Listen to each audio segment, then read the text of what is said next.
அந்த காலத்தில் அண்ணாமலை ரெட்டியார்னு ஒருத்தர் இருந்தார். அவர் வெங்கனூர் அப்படிங்கிற கிராமத்தில் இருந்தார். அங்கேருந்து விருத்தாசலம் கோவிலுக்கு தவறாமல் போயிட்டு வந்துக்கிட்டு இருந்தார். இடையில் வெள்ளாறு, அதில் ஒரு சமயம் வெள்ளம் வந்துட்டுது. இவரால் போக முடியல. அதோட விளைவு வெங்கனூர்லேயே ஒரு கோவில் கட்டணும் அப்படின்னு முடிவு பண்ணார், சிவாலயம். அந்த சமயத்தில் வடநாட்டில் பஞ்சம். அதனால் அங்கே இருந்த பல சிற்பிகள் தென்னாட்டை நோக்கி வர ஆரம்பித்தாங்க. அவங்க வெங்கனூர் வழியாக வர்றது தெரிஞ்சதும் இவர் போய் பார்த்தார். இங்கே ஒரு கோவில் கட்டணும், அதுக்கு நீங்கள் உதவணும்னார். பஞ்ச காலத்தில் இப்படி ஒரு வாய்ப்பு கிடைச்சதில் அவங்களுக்கும் ரொம்ப மகிழ்ச்சி. உற்சாகத்தோடு ஒத்துக்கிட்டாங்க. ஆலய திருப்பணி ஆரம்பமாச்சு. அவங்களுக்கு வேண்டிய எல்லா வசதிகளையும் இவர் செஞ்சு கொடுத்தார். அவங்களுக்கு எந்த குறையும் இல்லாமல் பார்த்துக்கிட்டார். அது மட்டும் இல்லை, ஒவ்வொரு நாளும் அங்கே வருவார். உங்களுக்கு என்ன வேணும், எது வேணும்னு கேட்பார். ஏதாவது குறை இருந்தால் சொல்லுவாங்க, உடனே தீர்த்து வைப்பார். இவரும் கேட்பார், எந்த குறையாக இருந்தாலும் என்கிட்ட சொல்லுங்க அப்படின்னு சொல்லுவார். அதை தவிர இவராகவே கவனித்தும் அவங்களுக்கு என்னென்ன தேவைங்கிறத கண்டுபிடிச்சி அதையெல்லாம் கொடுத்துக்கிட்டு இருப்பார். என்ன தேவைன்னாலும் அதை நிறைவேற்றி வச்சுருவார். அந்த சிற்பிகளின் தலைவன் ஒருத்தன், அந்த ஆளுக்கு வெத்தலை பாக்கு போடுறது பழக்கம். இதை தெரிஞ்சுக்கிட்டு அதுக்காகவே ஒரு ஆளை ஏற்பாடு பண்ணார். வேணுங்கிறப்போலாம் நீ வெத்தலை சிவல் மடித்து கொடுக்க வேண்டியது உன் வேலை அப்படின்னு ஒருத்தனை ஏற்பாடு பண்ணிட்டார். இப்படியெல்லாம் செஞ்சதும் அவங்களுக்கும் ரொம்ப உற்சாகம். ரொம்ப பொறுப்பாக சிற்ப வேலைகளை செஞ்சுக்கிட்டு இருக்கிறாங்க. ஒரு நாள் என்னாச்சு தெரியுமா? அந்த சிற்பிகளின் தலைவன் ரொம்ப நுணுக்கமாக ஒரு வேலையை செஞ்சுக்கிட்டு இருக்கிறான். சாரம் போட்டு அது மேலே படுத்துக்கிட்டு அண்ணாந்து பார்த்து உச்சியில் நுணுக்கமான சிற்பங்களை உருவாக்கிக்கிட்டு இருக்கான். சிற்பியின் கவனம் செதறப்படாதுங்கிறதுனால இவர் மெதுவாக சத்தம் போடாமல் கிட்ட போய் நின்று அதை கவனிச்சிக்கிட்டு இருக்கிறார். அந்த சிற்பி வழக்கம் போல் வெத்தலை பாக்குக்காக இடது கையை கீழே நீட்டினான். அந்த சமயம் பார்த்து அவருக்கு தாம்பூலம் கொடுக்குறவன் அங்கே இல்லை, எங்கேயோ போயிருக்கிறான். அண்ணாமலை ரெட்டியார் என்ன பண்ணார் தெரியுமா? தனக்காக கொடுக்கப்பட்ட தாம்பூலத்தை வாங்கி சிற்பியின் கையில் கொடுக்குறார். அவன் வாங்கி போட்டுக்கிட்டான். இது என்ன இன்னைக்கு வெத்தலை சீவல் வேறு மாதிரி இருக்குது, வாசனை தாம்பூலமாக இருக்குது அப்படின்னு யோசனை பண்ணிவிட்டு கீழே திரும்பி பார்க்குறார். பார்த்தா ரெட்டியார் மறுபடியும் சிற்பி கை நீட்டும் பொழுது கொடுக்கறதுக்காக தாம்பூலத்தை மடித்து வாங்கி வச்சுக்கிட்டு தயாராக நிற்கிறார். சிற்பிக்கு அதிர்ச்சி. உடனே பொத்துன்னு கீழே குதிச்சான். ஐயா, என்ன இது நீங்களா அப்படின்னா. இவர் சொன்னார், நான் ஒன்றும் தப்பு பண்ணலையே, உன்னுடைய கை புண்ணியம் செஞ்ச கை, கோயில் கட்டுற கை, அந்த கைக்கு தாம்பூலம் கொடுக்கறதுல என்ன தப்பு அப்படின்னாராம். ஏற்கனவே பஞ்சத்தில் அடிபட்டு வந்த எங்களை நீங்கள் ஆதரித்ததே பெரிய விஷயம். இந்த செயல் என்னை ஒரு பெரிய கடனாளி ஆகிவிட்டுது. ஐயா, எங்களுக்கு உணவு உடை இதை மட்டும் நீங்கள் கொடுத்தா போதும், ஊதியம்னு எதுவும் வாங்க மாட்டோம் அப்படின்னு நானும். அந்த சிற்பி எவ்வளோ வற்புறுத்தியும் எதுவும் வாங்கிக்கலையாம்.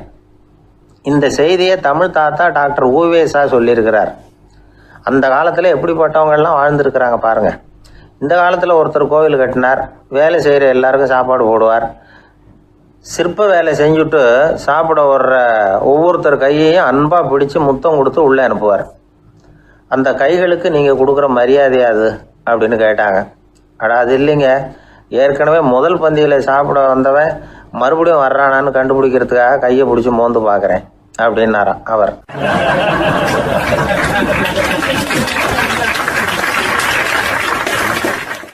பிரம்மத்தை அறிந்தவன் பிரம்மமாகிறான் அப்படின்னு ஒரு பெரியவர் பேசினார் ஒரு கோவிலில்.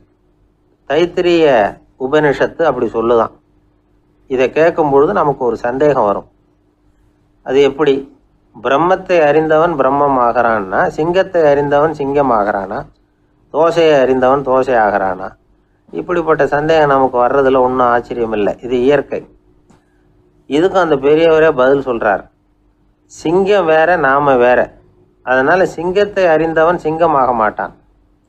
ஆனால் பிரம்மம் வேற, நாம வேற இல்லை.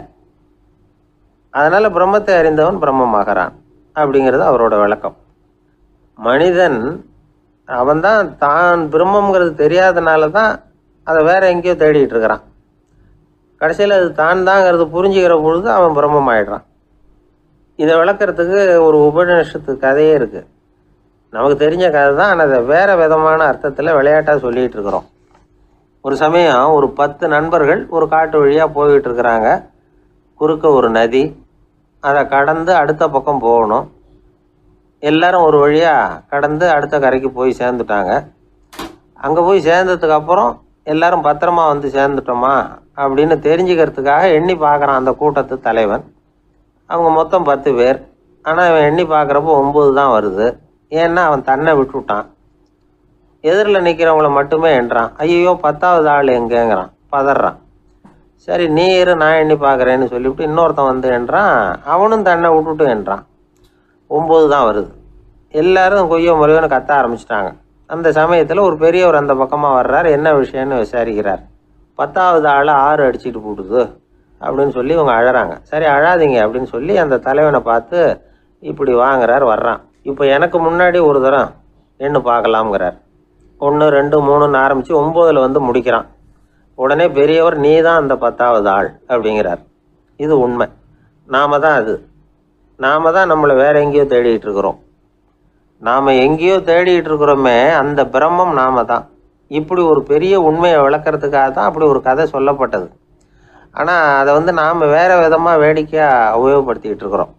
எப்படி தெரியுமா? ஒரு ஆத்தங்கரையில் ஒரு 10 பேர் முழிச்சுக்கிட்டே நின்றுக்கிட்டு இருந்தாங்களாம். அந்த பக்கமாக வந்த ஒருத்தன் ஏன் இப்படி முழிச்சுக்கிட்டு நிற்கிறீங்கன்னு கேட்டிருக்கிறான். எங்களுக்கு நீச்சல் தெரியாது, நாங்கள்லாம் அடுத்த கரைக்கு போய் சேரணும் அப்படின்னு நாங்களாம். சரி நான் கொண்டுட்டு போய் விடுறேன். எல்லாரும் அக்கறைக்கு போய் சேர்ந்த உடனே ஆளுக்கு ₹1 வீதமாக மொத்தம் ₹10 எனக்கு கொடுக்கணும் அப்படின்ட்டுருக்கான் இவன். சரின்னு ஒத்துக்கிட்டாங்க. இவன் ஒவ்வொருத்தராக கையை பிடிச்சி மெதுவாக ஆற்றுல இறக்கி அழைச்சிட்டு போயிட்டான். 9 பேரை கரை சேர்த்துட்டான். 10வது ஆள் பாதி ஆற்றுல போயிட்டு இருக்கிறப்போ திடீர்னு வெள்ளம் வந்துட்டுது. புடி நழுவி போச்சு. கையை விட்டுட்டான். வெள்ளம் அடிச்சுட்டு போட்டுது. அழைச்சிட்டு வந்தவன் நீச்சல் அடித்து தடுமாறி கரைக்கு வந்து சேர்ந்துட்டான்.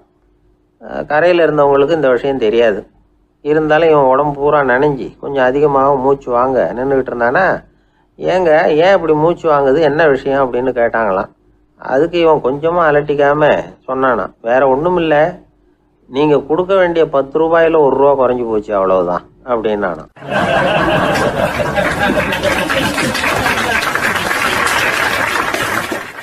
ஒரு ஆள் ராமகிருஷ்ணரை தேடி வந்தான். அவன் கையில் 1000 பொற்காசுகள் வச்சுருந்தான். அதை அவர்கிட்ட கொடுத்து இதை ஏற்றுக்கணும் அப்படின்னு ரொம்ப பணிவாக கேட்டுக்கிட்டான். அவர் பார்த்தார், இது எனக்கு தேவையில்லை, ஆனாலும் உன்னுடைய மனசை புண்படுத்துறதுக்கு நான் விரும்பலை, அதனால் நீ கொடுக்குறத வாங்கிக்கிறேன்னார். வாங்கிக்கிட்டார். அப்புறம் கேட்டார், இதை பாரு, இனிமேல் இதெல்லாம் என்னுடைய இது தானே அப்படின்னார். ஆமாம், அதையெல்லாம் நான் உங்களுக்கே கொடுத்துட்டேன்னா அவன். சரி, இப்போ நீ எனக்காக ஒரு காரியம் பண்ணணும்னார். என்ன செய்யணும்னு சொல்லுங்கன்னா, இந்த நாணயங்களையெல்லாம் எடுத்துக்கிட்டு போய் கங்கை நதியில் எரிஞ்சுட்டு வா அப்படின்னார். இவனுக்கு அதிர்ச்சியாக போச்சு. என்ன பண்ணுறது, இனிமேல் அது முடியாதுன்னு சொல்ல முடியாது. ஏன்னா அந்த நாணயங்களையெல்லாம் அவருக்கே கொடுத்துட்டான். இனிமேல் அதெல்லாம் இவனுடையது இல்லை. பேசாமல் அவ்வளவே அள்ளிக்கிட்டு ஆத்தங்கரைக்கு போனான். போனவன் ரொம்ப நேரம் திரும்பியே வரல. ராமகிருஷ்ணருக்கு சந்தேகம், என்ன ஆச்சு அந்த மனுஷனுக்கு, காசுகளோடு அந்த கங்கையில் குதிச்சுட்டானா, போகும்பொழுதே ஒரு மாதிரியாக தான் போனான், போய் என்னன்னு பார்த்துட்டு வாங்க அப்படின்னார். அங்கே இருந்த ஒருத்தர் ஓடி போய் பார்த்தார். அவர் போய் பார்க்கும்பொழுது அவன் அங்கேயே இருந்தான். அதுக்கப்புறம் அவர் திரும்பி வந்தார். வந்து விவரத்தை சொன்னார். அதாவது அவன் கங்கை கரையில் உட்காந்துக்கிட்டு ஒவ்வொரு நாணயமாக 1 2ன்னு எண்ணி வீசிக்கிட்டு இருக்கிறான். அவனை சுற்றி ஒரு கும்பல் நின்றுக்கிட்டு அவனை தடுத்துக்கிட்டு இருக்குது அப்படின்னு விவரத்தை சொன்னார் போயிட்டு வந்தவர். இதை கேட்டதும் ராமகிருஷ்ணரே புறப்பட்டு அங்கே போனாராம். என்ன இப்படி பண்ணிகிட்டு இருக்கிற, நான் வந்து உன்னை அந்த நாணயங்களை கங்கையில் வீசி எறிய சொன்னேன், நீ ஏன் அதை எண்ணிக்கிட்டு இருக்கிற அப்படின்னார். பழக்கம்தான் காரணம், நான் ஒவ்வொரு நாளும் ஒவ்வொன்றா சேமித்து வச்சேன். இன்றைக்கி என்கிட்ட நிறைய இருக்குது, உங்களுக்கு ஒரு 1000 நாணயங்களை கொடுக்கணுங்கிறது என்னோட ஆசை அப்படின்னா. இப்போ ராமகிருஷ்ணர் சொன்னார், ஒரே நேரத்தில் எல்லாத்தையும் சம்பாதிச்சிருந்தா நீ வந்து எண்ணுறது பொருத்தமாக இருக்கும். எல்லாத்தையும் இழக்கும்போது ஒவ்வொன்றா எண்ணிக்கிட்டு இழக்கிறதுங்கிறது சரியான செயல் இல்லை. அதனால் ஒரே தடவையாக எல்லாத்தையும் தூக்கி எறிஞ்சிடும் அப்படின்னார். இது இழப்பது அப்படிங்கிற ஒரு உயர்ந்த நிலை. இதை நாம் யதார்த்த வாழ்க்கையில் சம்மந்தப்படுத்தி பார்த்து குழப்பிக்கிட்டு இருக்கக்கூடாது. இழக்கிறேன்னு சொல்லிக்கிட்டு இருக்கிற காசையெல்லாம் ஆற்றுலையும் குளத்துலையும் கொண்டு போய் எறிஞ்சிட்டு வாங்க அப்படின்னு உபதேசம் பண்ணுறதாக யாரும் நினச்சிடக்கூடாது. இதில் நாம் புரிஞ்சிக்க வேண்டியது என்னென்னா, எதையாவது ஒன்றை இன்னொருத்தருக்கு கொடுக்கணும் அப்படின்னு விருப்பப்பட்டால் அதை மனப்பூர்வமாக கொடுத்துடணும். கொடுத்துட்டு அதையே நினச்சிக்கிட்டு இருக்கக்கூடாது. நம்மால் ஒருத்தர் ஒரு ₹100 நோட்டை தன்னுடைய நண்பர் ஒருத்தர்கிட்ட கொடுத்து, இது உனக்கு தான் வச்சுக்கோ அப்படின்னார். அவர் பார்த்தார், இது இனிமேல் எனக்கு தானே சொந்தம் அப்படின்னார். ஆமான்னார் அவர். அப்படின்னா எனக்காக நீ ஒரு உதவி செய்யணும்னார். சொல்லுங்க செய்கிறேன்னார் அவர். இந்த 100 ரூபா நோட்டை தீ வச்சு கொளுத்தி விடுனார். இவர் அதிர்ச்சியாகி அவரை பார்த்தார்.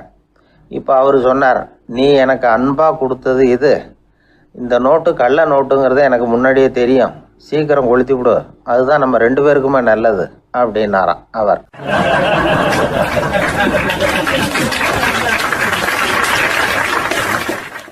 ஏங்க எங்கே போயிட்டு வரீங்க அப்படின்னு கேட்டேன். எனக்கு வேண்டப்பட்ட ஒருத்தரை பார்த்து. ஆஸ்பத்திரிக்குன்னார். எந்த ஆஸ்பத்திரிக்குன்னே? மாட்டு ஆஸ்பத்திரிக்குன்னார். என்ன விஷயம்னே? மாமனாருக்கு உடம்பு சரியில்லை, அதுதான் மாட்டு ஆஸ்பத்திரிக்கு போயிட்டு வரேன்னார். அட பாவி, அதுக்கு அந்த ஆஸ்பத்திரிக்கா போவாங்க அப்படின்னு ஆச்சரியமா. அட அது இல்லைப்பா, முதல்ல எங்கள் குடும்ப டாக்டர் தான் தேடிக்கிட்டு போனேன்.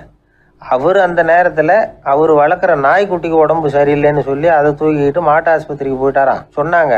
அதனால் அங்கே போய் அவரை சந்தித்து விஷயத்தை சொல்லிவிட்டு வர்றேன்னார். அப்புறம் தான் எனக்கு கொஞ்சம் நிம்மதியாக இருந்தது. பொதுவாக நமக்கு தெரிஞ்ச வரையில் டாக்டர்கள் 2 வகை.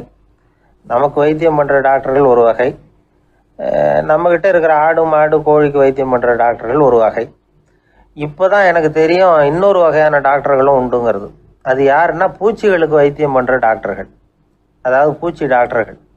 வெளிநாடுகளில் அப்படிலாம் கூட சில பேர் இருக்கிறாங்க. பிரிட்டனில் யார்க்ஷயர் வட்டாரத்தில் ராதர்ஹாம் அப்படின்னு ஒரு ஊர். அங்கே ஒரு விலங்கியல் மருத்துவர், பேர் டாக்டர் லான்ஸ் ஜெப்சன். அவர் ஆஸ்பத்திரி வாசலில் பார்த்தீங்கன்னா தினமும் நிறைய பேர் நின்றுக்கிட்டு இருப்பாங்க. கையில் கண்ணாடி குடுவை, தகர டப்பா இப்படி ஏதாவது இருக்கும். அதுக்குள்ளே ஏதாவது பூச்சிகள் இருக்கும். அதுக்கு வைத்தியம் பண்ணுறதுக்காக வந்தவங்க தான் அவங்க எல்லாம். சிலந்தி பூச்சி, பல்லி, தேளு, பாம்பு இப்படி ஏதாவது இருக்கும். பொழுதுபோக்காக சில பேர் நாய், பூனை, கிளி, மைனா, புறா இப்படி ஏதாவது வளர்க்குறாங்கல்ல, அது மாதிரி இப்போல்லாம் தேளு, பல்லி, பாம்பு, பூச்சி இதையெல்லாம் வளர்க்க ஆரம்பிச்சிட்டாங்களாம். இது ஒரு புது ஃபேஷன். இப்போ கூண்டுக்குள்ளே டப்பாக்குள்ளே போட்டு வளர்க்குறது, அதுக்கு ஏதாவது நோய் வந்துட்டுதுன்னா வைத்தியம் பண்ணுறதுக்கு டாக்டர்கிட்ட வந்துட வேண்டியது, இப்படி இந்த பழக்கம்லாம் நிறையா வந்துட்டுது. ரத்தம் உறிஞ்சிற அட்டைகள் கூட இவங்ககிட்ட வைத்தியத்துக்கு வருதான். சிலந்திகளில் செங்கால் சிலந்தின்னு ஒரு வகை. மத்திய அமெரிக்க காடுகளில் இது அதிகம். சிலந்திகள்லேயே ரொம்ப விலை உசந்தது இந்த ரகம்தான். கால்களில் சிவப்பு கோடுகள் இருக்கும். இந்த இனம் இப்போ குறைஞ்சிக்கிட்டே வர்றதுனால சர்வதேச விதிகளின்படி இவற்றின் ஏற்றுமதி இறக்குமதிக்கு தடை விதிக்கப்பட்டிருக்குது. அதனால் இதை வளர்க்குறவங்க வீட்டுக்குள்ளேயே இனவிருத்தி மூலமாக பெருக்கி விற்பனை பண்ணிட்டு வராங்களாம். அந்த வகை சிலந்திகள் தான் இப்போ வைத்தியத்துக்கு அதிகமாக வருதான். சரி, இதுக்கெல்லாம் எப்படி வைத்தியம் பண்ணுறாங்க? முதல்ல அதை குளிர்பதன பெட்டியின் வழுவழுப்பான சுவரில் விட்ட உடனே அதெல்லாம் மெதுவாக இறங்கி வரும். அப்போ அதன் நோயை கண்டுபிடிக்கிறது சுலபம். அப்புறம் அதுக்கு கிருமிகளை கொல்லக்கூடிய மருந்துகளையோ வலி நிவாரண மருந்துகளையோ கொடுப்பாங்க. கால் உடைஞ்ச சிலந்திகளுக்கு பசையை கொண்டு ஆப்ரேஷன் பண்ணுவாங்க. சில சிலந்திகளுக்கு உடைஞ்ச காலை எடுத்துட்டா புதிய கால் வளர்ந்துடும். சிலந்திகளை மனிதர்கள் கையில் எடுக்கிறப்போ அது பயந்து போய் கீழே குதிக்குது, அதனால் கால் உடஞ்சி விடுது, இல்லைன்னா வயிறு சேதமடையுது. அந்த நிலைமையில் வர்ற சிலந்திகளுக்கு மயக்க மருந்து கொடுத்து ஆப்ரேஷன்லாம் கூட பண்ணுறாங்களாம். பார்த்தீங்களா பூச்சிகளுக்கு வந்த வாழ்வே. நம்ம ஊர்லேயும் வீடுகளில் பூச்சிகள் வளர்க்குறது உண்டு. ஒருத்தர் வந்தார், எனக்கு 3000 கரப்பாம்பூச்சி அவசரமாக தேவைப்படுது, எங்கே கிடைக்கும்னு கேட்டார். கரப்பாம்பூச்சியா? அது என்னத்துக்குன்னு கேட்டோம். அது வேற ஒன்றும் இல்லை, நான் குடியிருக்கிற வாடகை வீட்டை காலி பண்ண போகிறேன். வீட்டு சொந்தக்காரர் என்ன சொல்கிறாருன்னா, இந்த வீட்டுக்கு நான் குடி வந்தப்போ எப்படி இருந்ததோ அதே நிலைமையில் விட்டுட்டு போகணும்னு வீட்டுக்காரர் சொல்லியிருக்கிறார், அதனால தான் கேட்டேன் அப்படின்னார்.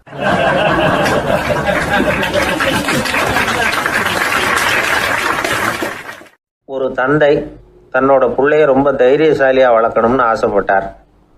அதுக்காக அவனை கூப்பிட்டு உட்கார வச்சு இப்படி உபதேசம் பண்ணார். இதை பாருப்பா, நான் உன்னாட்டம் இருக்கிறப்போலாம் எதுக்கும் பயப்பட மாட்டேன், ரொம்ப துணிச்சலாக இருப்பேன். ஒரு நாள் ஒரு அப்பாவி எலிய ஒரு பூனை துரத்திட்டு ஓடிச்சு. நான் உடனே என்ன செஞ்சேன் தெரியுமா? அந்த பூனையை பிடிச்சேன், அது வாலில் ஒரு பட்டாசு சரத்தை கட்டினேன், கொளுத்தி விட்டேன், படபடன்னு வெடிக்க ஆரம்பிச்சுட்டுது. அது துள்ளிக்கிட்டு அங்கேயும் இங்கேயும் ஓடி இருக்கு பாரு ஓட்டம், ரொம்ப தமாஷு அப்படின்னார் அப்பா. இப்படி சொல்லிவிட்டு பையனை பார்த்து, இதை கேட்கறதுக்கு உனக்கும் துணிச்சல் வருதா? நான் என்னுடைய செயலை நீ கேட்குறப்போ உனக்கு துணிச்சல் வருதா அப்படின்னு கேட்டார். வருதுன்னா பையன். எப்படின்னா அப்படிங்கிற விவரத்தையும் சொன்னான் அவன். அதாவது எலியை விரட்டினத்துக்காக பூனை வாலில் பட்டாசு கொளுத்துனீங்க நீங்கள், பூனையை விரட்டினத்துக்காக உங்கள் கழுத்தில் பட்டாசு சரத்தை மாட்டினா என்னென்னு தோணுது எனக்கு அப்படின்னு நான் பையனோட துணிச்சல் அப்பாவையே நடுங்க வச்சுட்டுது. அது சரி, ஒரு அப்பா பிள்ளைக்கு இப்படியா உபதேசம் பண்ணுறது? எல்லாருக்கிட்டையும் அன்பா பழகிறது எப்படி அப்படின்னு சொல்லி கொடுக்கணும். பிஞ்சு உள்ளங்களில் நஞ்ச தூவலாமா? ஒரு நாள் விநாயகர் ஒரு பூனையோடு விளையாடிக்கிட்டு இருந்தாராம். அப்படி ஆசையாக விளையாடிக்கிட்டு இருந்தப்ப அவரோட கை நகம் தவறுதெல்லாம் பூனையோட முகத்தில் பட்டுவிட்டு தான். அது ஒரு சின்ன கீரெல்லாம் உண்டாகி விட்டுது. அப்பா அவர் அதை ஒரு பெருசாக நினைக்கல. கொஞ்ச நேரத்துக்கு அப்புறம் விநாயகர் வீட்டுக்கு வந்தார். அவங்க அம்மா பார்வதி தேவியை பார்த்தார். பார்வதி தேவி கன்னத்தில் விரலால் கீறினது மாதிரி ஒரு அடையாளம் இருந்தது. விநாயகருக்கு அதிர்ச்சி, ஆச்சரியம். நம்ம அம்மா இந்த உலகத்துக்கே தாயார். அப்பேற்பட்ட அவங்க முகத்திலேயே கீறலை உண்டாக்கக்கூடியவங்க யாராக இருக்க முடியும் அப்படின்னு யோசனை பண்ணார். தாயே, உன்னுடைய கன்னத்தில் இந்த வடு எப்படிம்மா ஏற்பட்டதுன்னு கேட்டார். குழந்தாய், இது நீ செஞ்ச காரியம்தான்ப்பா. உன்னுடைய கை நகம் கீறினதுனால ஏற்பட்ட வடு தான் இது அப்படின்னாங்க அவங்க. விநாயகர் திடுக்கிட்டு போட்டார். எப்படிம்மா அது? நான் எந்த காலத்துலேயும் ஒன்று அப்படி கீறினதாக எனக்கு நினைவு இல்லையே அப்படின்னார். இன்னைக்கு காலையில் ஒரு பூனையை கீறினதை நீ மறந்துட்டியா அப்படின்னாங்க அந்த அம்மா. விநாயகர் திகைச்சு போய் நின்னார். பார்வதி தேவி சொன்னாங்க, இதை பாருப்பா, இந்த உலகத்தில் இருக்கக்கூடிய எல்லா உயிர்கள்லேயும் நான் இருக்கிறேன். நான் தான் இந்த உலகமாக ஆகியிருக்கிறேன். ஆகையினால நீ யாரை துன்புறுத்தினாலும் அது உண்மையிலேயே என்ன துன்புறுத்தினதாக தான் வந்து முடியும் அப்படின்னாங்க. விநாயகர் மனசுக்குள்ளே ஒரு வெளிச்சம் ஏற்பட்டு தான். அதுக்கப்புறம் அவர் யாரையுமே கல்யாணம் பண்ணிக்காததுக்கு அதுதான் காரணமாக. இந்த உலகத்தில் எல்லாரையும், இங்கே இருக்கிற எல்லாத்தையும் தாயின் வடிவமாக அவர் பார்க்க ஆரம்பிச்சிட்டாராம். குருதேவர் ராமகிருஷ்ணர் இந்த கதையை எடுத்து சொல்லியிருக்கிறார். நபிகள் நாயகம் ஒரு தடவை ஒரு நாற்காலியில் உட்காந்து என்னமோ யோசனை பண்ணிகிட்டு இருந்திருக்கிறார். அப்போ அவரோட உடையில் ஒரு கீழ்ப்பகுதி தரையில் படிஞ்சு கிடந்திருக்குது. அங்கே விளையாடிக்கிட்டு இருந்த ஒரு பூனை அது மேலே வந்து படுத்து தூங்கி போயிடுச்சு. தொழுகை செய்ய வேண்டிய நேரம் வந்துட்டது. நபிகள் நாயகம் எழுந்திருக்க பார்த்தார். அப்போ தான் பூனை தன்னோட உடை மேலே படுத்து தூங்கிட்டு இருக்கிறது கண்ணில் படுது. பூனையோட தூக்கத்தை கலைக்க விரும்பல அவர். தன்னுடைய சகோதரியை கூப்பிட்டார். ஒரு கத்திரிக்கோள் எடுத்துகிட்டு வர சொன்னார். பூனை படுத்திருந்த உடை பகுதி மட்டும் இருக்குல்ல, அதை மட்டும் அதோட கத்திரிச்சு விட்டுட்டு அதுக்கப்புறம் அவர் எழுந்திரிச்சு தொழுகைக்கு போனாராம். அதாவது பிற உயிர்கள்கிட்ட எப்படி அன்பு காட்டணுங்கிறத பெரியவங்க எவ்வளவோ விதத்தில் நமக்கு எடுத்து காட்டியிருக்கிறாங்க. இருந்தாலும் எத்தனை பேர் மனசில் அதெல்லாம் உரைச்சிருக்குது? நாமளும் நம்ம ட்ரெஸ்ஸு மேலே ஒரு பூனை படுத்திருந்தா ஒரு கத்திரிக்கோலை தான் தேடுவோம், எடுத்துகிட்டு வர சொல்லுவோம். துணியை வெட்டுறதுக்கு பதிலாக இல்லை அதோட வாழை வெட்டினா என்ன அப்படின்னு தோணும். ஒரு ஆள் ரொம்ப பிரியமாக ஒரு பூனையை ஆற்றுல குளிப்பாட்டிக்கிட்டு இருந்தானா. எப்படி? அந்த பூனையை ஆற்று தண்ணியில் அமுக்கி அமுக்கி குளிப்பாட்டிக்கிட்டு இருக்கிறான். அந்த வழியாக போன பெரியவர் ஒருத்தர் இதை பார்த்தார். இதை பார்ப்பா, பூனையை அது மாதிரி ஆற்று தண்ணியில் அமுக்கி குளிப்பாட்டாத, மூச்சு திணறி செத்து போடும் அப்படின்னு அட்வைஸ் பண்ணார்.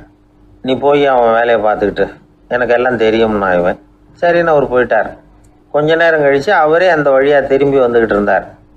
ஆற்றுல பூனையை குளிப்பாட்டிக்கிட்டு இருந்தவன் அழுதுகிட்டு உட்காந்துருக்கிறான். பக்கத்தில் அந்த பூனை செத்து கிடக்குது.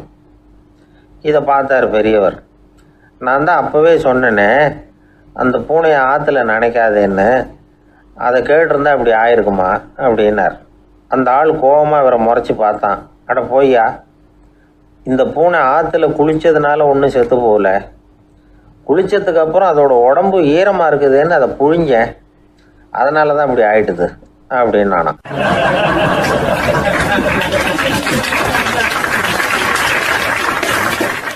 உலகத்தில் எது எதுக்கும் ஆராய்ச்சி கூடங்கள் இருக்குதுல்ல, அது மாதிரி தூக்கத்தை பற்றி ஆராய்ச்சி பண்ணுறதுக்கு ஒரு ஆராய்ச்சி கூடம் இருக்குது. அப்படி ஆராய்ச்சி பண்ணணும்னா அதுக்கு மூழ்கிக்கிட்டு இருக்கணும்ல. அதனால தான் அந்த ஆராய்ச்சி கூடம் இங்கே இல்லை. அமெரிக்காவில் பாஸ்டன் பல்கலைக்கழக மருத்துவமனையில் அது இருக்குது. அங்கே தூக்கத்தை பற்றி பலவிதமான ஆராய்ச்சிகள் பண்ணிகிட்டு இருக்கிறாங்க. அந்த ஆராய்ச்சி கூடத்தில் இயக்குனராக இருக்கிற ஒரு நிபுணர் அவர் என்ன சொல்கிறாரு தெரியுமா? உங்களுக்கு தூக்கம் வரலையா, நீங்கள் நல்லா தூங்குறதுக்கு தாராளமாக சில யோசனைகளை என்னால் சொல்ல முடியும் அப்படிங்கிறார்.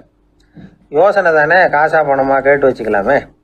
உணவு, மனநிலை, தூங்கும் இடத்தோட சூழ்நிலை, படுக்கைக்கு செல்கிறப்போ உள்ள பழக்க வழக்கங்கள், இது காரணமாக ஒருத்தருக்கு தூக்கம் வராமல் போகலாம். தூக்கம் வராததுக்கு இதுதான் காரணம்னா அதையெல்லாம் சுலபமாக கட்டுப்படுத்தலாங்கிறார் அவர். தூக்கத்தை வரவழைக்கக்கூடிய ஒரு நல்ல மருந்து உடற்பயிற்சி. ஆனால் ஒன்று, படுக்க போகிற நேரத்தில் இது மாதிரி உடற்பயிற்சிகள் எல்லாம் செய்யக்கூடாது. கொஞ்சம் முன்னாடி பகல்லையே இந்த பயிற்சிகளை செய்கிறது நல்லது. தூக்கம் வராமல் அவதிப்படுறவங்க பிற்பகல் நேரங்களில் காஃபி, டீ இது மாதிரி பானங்களை சாப்பிடக்கூடாது. மது அருந்துறது கூட தூக்கத்தை பாதிக்கும். வெது வெதுப்பான நீரில் குளிக்கிறது, தியானத்தில் ஈடுபடுறது, ஓய்வாக இருக்கிறது, படுக்கிறது, அதாவது படுக்கிறதுக்கு முன்னாடி ஒரு கோவலை பால் சாப்பிட்றது, இதெல்லாம் தூக்கத்தை வரவழைக்கிறது ரொம்ப உதவியாக இருக்கும். இன்னொரு விஷயம் என்னென்னா, தூங்கி ஆகணுமேங்கிற கவலை வேண்டியதில்லை. அப்படி நினச்சி கவலைப்படுறதை விட்டுடணும். தூக்கம் வரலையா, உடனே படுக்கையை விட்டு எழுந்திரிக்க வேண்டியது. வெளியில் வாங்க, வேறு ஏதாவது வேலையில் ஈடுபடுங்க, கொஞ்சம் நேரம் உலாவுங்க, அல்லது ஏதாவது ஒரு புஸ்தகத்தை எடுத்து படிங்க. களைப்பு ஏற்பட்டால் மறுபடியும் படுக்கைக்கு போங்க. தூக்கம் தானே வந்துடும். ஒரு விஷயத்தை மட்டும் நல்லா ஞாபகத்தில் வச்சுக்கணும். படுக்கைக்கு போகிறப்போ உங்கள் மற்ற எல்லா பிரச்சனைகளையும் மறந்துடணும். அது எப்படி சார் முடியும்? அந்த நேரம் தானே எல்லா பிரச்சனையும் வரிசையாக ஞாபகத்துக்கு வருது அப்படின்னு நாம் நினைக்கலாம். ஆனால் பழக்கத்தில் அதை நாம் மாற்றிக்க முடியும்.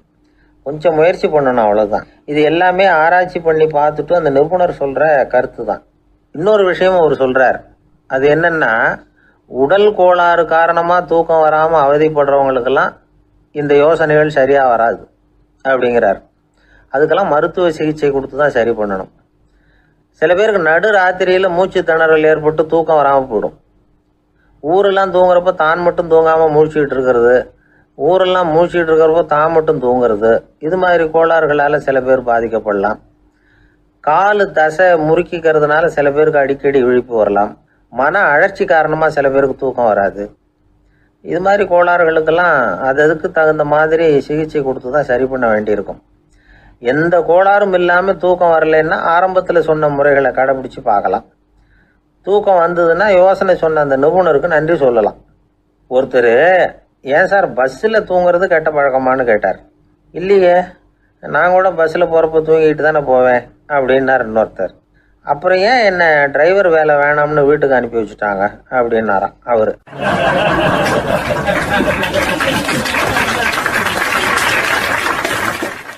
ஒருத்தரை பார்த்து உன்னுடைய நண்பர்கள் யார் அப்படின்னு ஒரு கேள்வி கேட்டு பாருங்க. கொஞ்சம் யோசிச்சு பதில் சொல்லுவாங்க.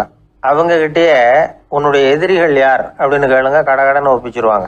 நம்ம மனசு இருக்க, அது எப்படின்னா, நம்ம நண்பர்களை விட எதிரிகளை அது நல்லா ஞாபகத்தில் வச்சுக்கும். இது ஒரு ஆச்சரியமான உண்மை. உங்களால் நண்பர்களை மறந்துட முடியும், ஆனால் எதிரிகளை மறந்துட முடியாது. இது ஒரு வேடிக்கையான நிலைமை தான். அழகான தருணங்களை நாம் ஏன் மறந்துடுறோம்? இது இயற்கை. ஏன்னா நம்ம மனசு மலர்களை கவனிக்கிறதில்ல, அதில் இருக்கிற முள்ளை தான் கவனிக்குது. தன்னை காயப்படுத்துகிற எதையும் அது உடனே கண்டுகொள்ளுது. ஒரு தெளிந்த சிந்தனையுடைய மனசு மிக அழகாக உள்ள எல்லாத்தையும் கவனிக்கும். அது நன்றியுடன் உணரக்கூடிய எல்லாத்தையும் பார்த்து குறிச்சிக்கும். இப்படிப்பட்டவங்க வாழ்க்கை இயல்பாகவே நல்லா அமையும். அது ரொம்ப அபூர்வம். மனசில் உள்ள ஒரு சிறிய அமைப்பை மாற்றுவதை பொறுத்து தான் இந்த விஷயம் அப்படிங்கிறார் ஓஷோ.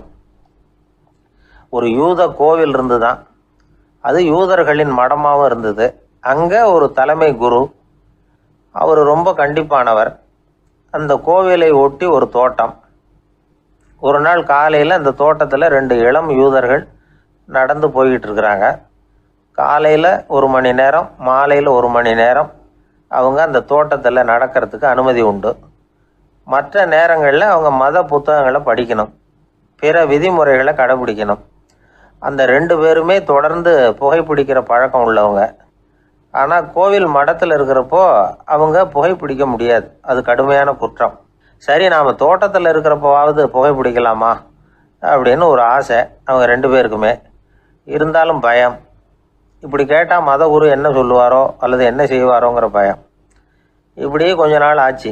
ஒரு நாள் அந்த 2 பேரில் ஒருத்தன் ரொம்ப கலங்கி போய் அந்த கோவிலிருந்து வெளியில் வந்துக்கிட்டு இருந்தான். வந்தவன் நேராக தோட்டத்து பக்கம் போனான். அங்கே இன்னொருத்தன் ஆனந்தமாக புகை பிடிச்சிக்கிட்டு இருக்கிறான். அதை பார்த்து தான் இவனுக்கு அதிர்ச்சி. அட கடவுளே, என்ன இது, நீ கேட்காமலே ஆரம்பிச்சிட்டியா அப்படின்னா. இல்லை நான் கேட்டுவிட்டு தான் ஆரம்பிச்சிருக்கேன்னா அவன். அப்படியா, என்ன மனுஷன் இவர், நானும் தான் கேட்டேன், என்ன கண்ணாமுன்னான்னு திட்டிவிட்டார். இது என்ன கோவிலா இல்லை நரகமா? உனக்கு புகை பிடிக்கணும்னு ஆசையாக இருந்தால் நரகத்துக்கு போகணும்னு சொல்லிவிட்டார். அது சரி, உன்னை மட்டும் எப்படி அனுமதிச்சார் அப்படின்னு கேட்டான் இவன். அவன் சிரிச்சுக்கிட்டே, நீ எப்படி கேட்ட சொல்லு அப்படின்னா. நாம் இந்த தோட்டத்துக்கு வர அனுமதிக்கப்பட்டிருக்கிறதே ஜபத்துக்காகத்தானே, அதனால் நான் ஜபம் சொல்லும் பொழுது புகை பிடிக்கலாமா அப்படின்னு கேட்டேன். அதுக்கு தான் அவர் சத்தம் போட்டு என்னை அடிக்கவே வந்துட்டார் அப்படின்னா இவன்.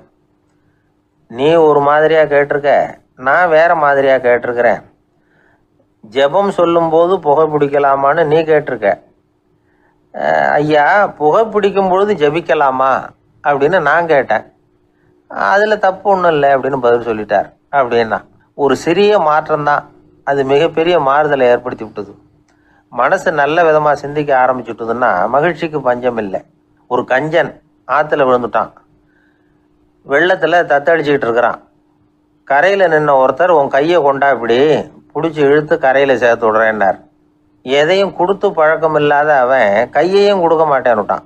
இவர் பார்த்தார், உன் கையை கொடுன்னு சொல்கிறதுக்கு பதிலாக நான் என் கையை கொடுக்குறேன் பிடிச்சிக்கோ அப்படின்னார். அவன் கப்புன்னு பிடிச்சிக்கிட்டான், இழுத்து கரையில் போட்டார்.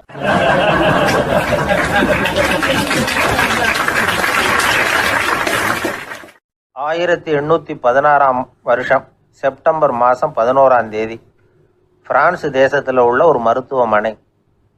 அங்கே ஒரு இளம் டாக்டர் கொஞ்ச நாளைக்கு முன்னாடி தான் அந்த ஆஸ்பத்திரியில் புதுசாக வேலைக்கு சேர்ந்துருக்கிறார். அவர் பேர் ரெனே லெனக். அவர் அன்னைக்கு காலையில் அந்த மருத்துவமனையில் அப்படியே ரவுண்ட்ஸ் வந்துக்கிட்டு இருக்கிறார். வார்டில் ஒரு படுக்கையில் ஒரு இளம் பெண் படுத்திருக்கிறார். அந்த பொண்ணுக்கு இருதய நோயாக இருக்கலாம்ங்கிறது மற்ற டாக்டர்கள் சந்தேகம். அந்த காலத்துல எல்லாம் ஒருத்தருடைய இருதய துடிப்பை தெரிஞ்சுக்கணும்னா நோயாளியின் மார்பில் டாக்டர் காதை வச்சு பார்த்து தான் தெரிஞ்சுக்கிறது வழக்கம். ஆனால் இந்த பெண்ணும் இளம் பெண், அந்த டாக்டரும் புதுசாக சேர்ந்துருக்கிறவர். அதனால் பரிசோதனை பண்ண தயங்கினார். கொஞ்ச நேரம் யோசனை பண்ணார். திடீர்னு ஒரு ஞாபகம் வந்தது அவருக்கு. அதாவது அன்னைக்கு விடியற் காலையில் தோட்டத்தில் அப்படியே வாக்கிங் போயிட்டு இருந்தப்போ சின்ன பசங்கள்லாம் ஒரு மரக்கட்டையை வச்சு விளையாடிக்கிட்டு இருந்தாங்களாம். அதை அவர் பார்த்துருக்கிறார். அது என்ன விளையாட்டுனா, ஒரு நீளமான மரப்பலகை, அதில் ஒரு முனையில் ஒரு பையன் தன்னுடைய காதை வச்சுக்கிட்டு இருக்கிறான், மறுமுனையில் இன்னொரு பையன் அந்த மரப்பலகையை ஒரு ஆணியால் கீறிக்கிட்டு இருக்கிறான். ஒரு முனையில் ஆணியால் கீறும் பொழுது மறுமுனையில் காதை வச்சிருக்கிற பையனுக்கு அந்த சத்தம் துல்லியமாக கேட்குது. அந்த டாக்டருக்கு காலையில் பார்த்த இந்த விளையாட்டு ஞாபகத்துக்கு வந்துட்டுது. உடனே என்ன பண்ணார் தெரியுமா?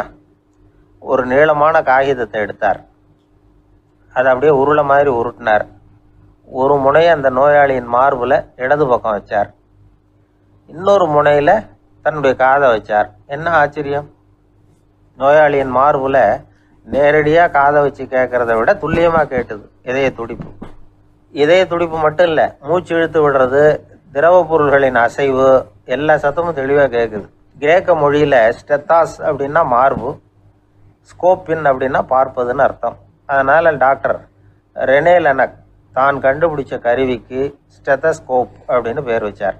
அவரே முதல் மாடலையும் செஞ்சார்.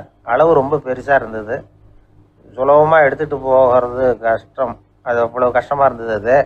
அதனால் அவரே அதை அப்புறம் 2 பிரிவாக தயார் பண்ணார். இது 2 துண்டையும் டாக்டர் தன்னோட கோட்டு பாக்கெட்டில் வச்சுக்கலாம், தேவைப்படுறப்ப எடுத்து ஒன்றா சேர்த்துக்கலாம். இப்படி தான் அவர் ஆரம்பத்தில் பண்ணார்.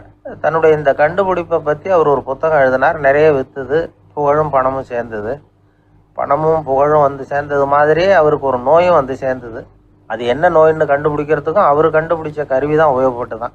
அவரே அதை கண்டுபிடிச்சார். அவருக்கு வந்திருந்தது காச நோய்.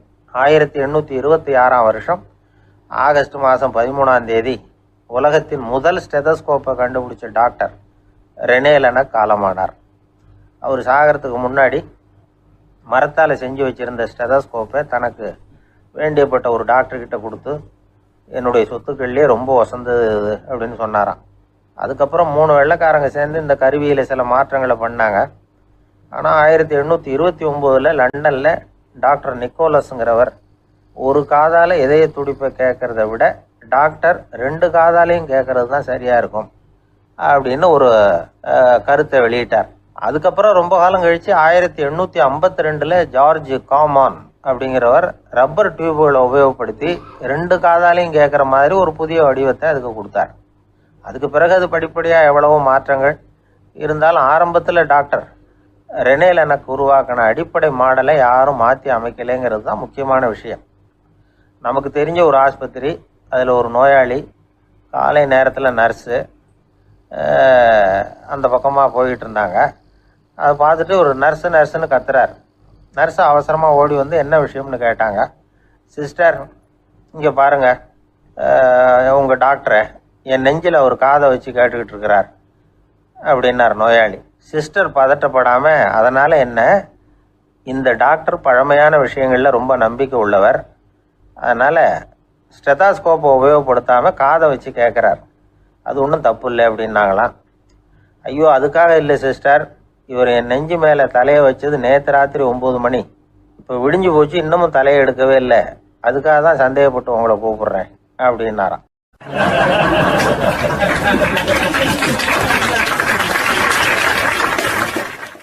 இந்த உலகத்தில் எத்தனை வகையான மனிதர்கள் இருக்கிறாங்க, ஒவ்வொரு மனிதனுமே ஒவ்வொரு வகை அப்படிங்கிறாங்க விஞ்ஞானிகள். மனிதர்களை 3 வகையாக பிரிக்கலாம் அப்படின்னு சொல்கிறாங்க மெய்ஞானிகள். இவங்களை பற்றிலாம் ஏற்கனவே நாம் பேசியிருக்கிறோம். இப்போ டாக்டர் எட்வர்டு பேட்ச் அப்படிங்கிற நிபுணர் என்ன சொல்கிறார் தெரியுமா? மனிதர்களை 7 வகையாக பிரிக்கலாம்ங்கிறார்.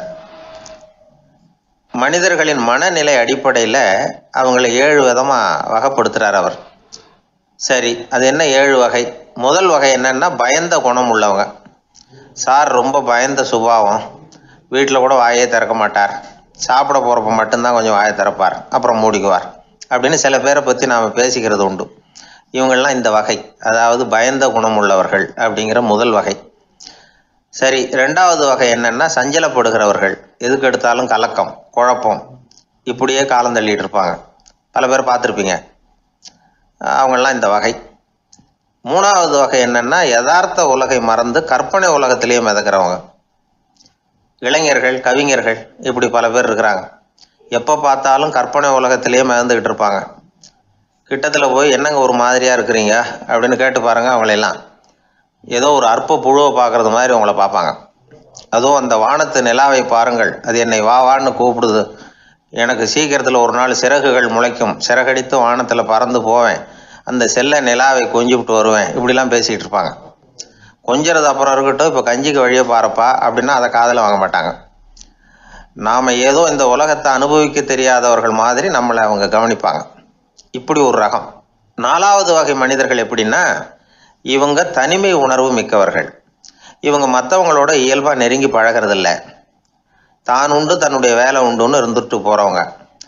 அடுத்த வீட்டில் இருக்கிறவர் யார் அப்படின்னு கேட்டால் கூட அடுத்த வீடுன்னு ஒன்று இருக்கா அப்படிங்கிறது மாதிரி நம்ம முகத்தை பார்ப்பாங்க.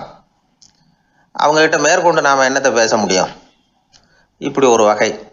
5வது வகை மனிதர்கள் எப்படின்னா, இவங்க மற்றவங்க செல்வாக்குக்கு உட்பட மறுப்பவர்கள்.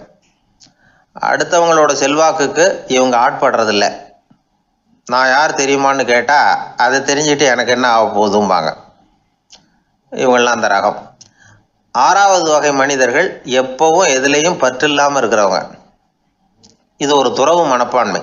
இயல்பாகவே சில பேர் இப்படி உண்டு, அவங்களுக்கு எதுலேயும் ஒரு ஈடுபாடு இருக்காது. அப்படிப்பட்டவங்கெல்லாம் 6வது வகை. 7வது வகை மனிதர்கள் மற்றவங்க கவலையை தன்னுடையதாக ஆக்கிக்கிட்டு கவலைப்படுறவங்க. இவங்கெல்லாம் மகாத்மாக்கள்.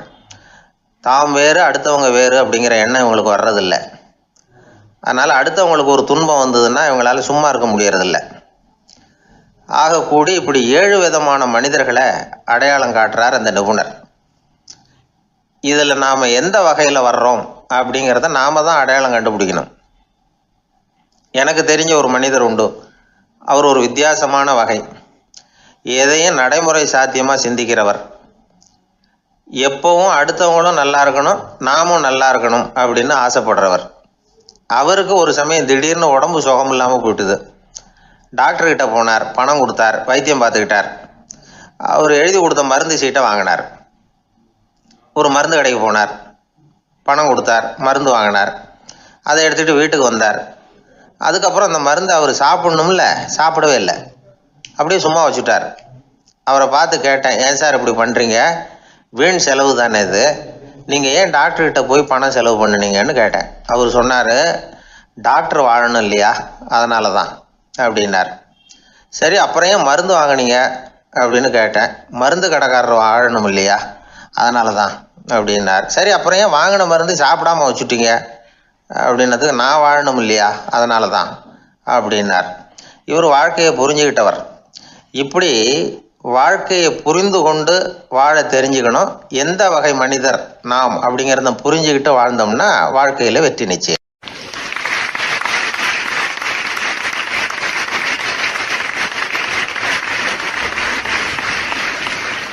எதிர்காலத்தை நினச்சா எனக்கு ரொம்ப பயமாக இருக்குது சார் அப்படின்னு சொல்கிறவங்க நிறைய பேர் இருக்கிறாங்க. அதாவது பயப்படாத மனிதர்கள்னு யாருமே கிடையாது. ஒவ்வொருத்தருக்கும் ஒவ்வொரு விதமான பயம் இருந்தாலும் ஒட்டுமொத்தமாக பார்க்குறப்போ மனிதனுக்கு 6 விதமான பய உணர்வுகள் வரலாம் அப்படின்னு பெரியவங்க சொல்கிறாங்க. எல்லா விதமான பயமும் இந்த 6 வகைக்குள்ள அடக்கம்.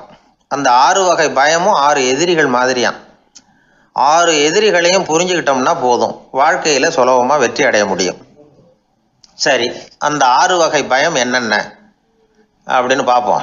முதல்ல வறுமை பற்றிய பயம், 2வது பழிச்சொல் பற்றிய பயம், 3வது உடல் நலம் பாதிப்பு பற்றிய பயம், 4வது என்னன்னா காதல் தோல்வி, 5வது முதுமை, 6வது மரணம். அதாவது பயப்படுறதுங்கிறது ஒரு மனநிலை தான். இந்த மனநிலையை கட்டுப்படுத்த முடியும், திசை திருப்ப முடியும். சரி, இந்த பயங்களின் அறிகுறிகள் எப்படி இருக்கும்? வறுமை பற்றிய பயம் அப்படின்னு முதல்ல சொன்னோம் இல்லையா, அந்த பயத்தின் அறிகுறிகளை தெரிஞ்சுக்குவோம்.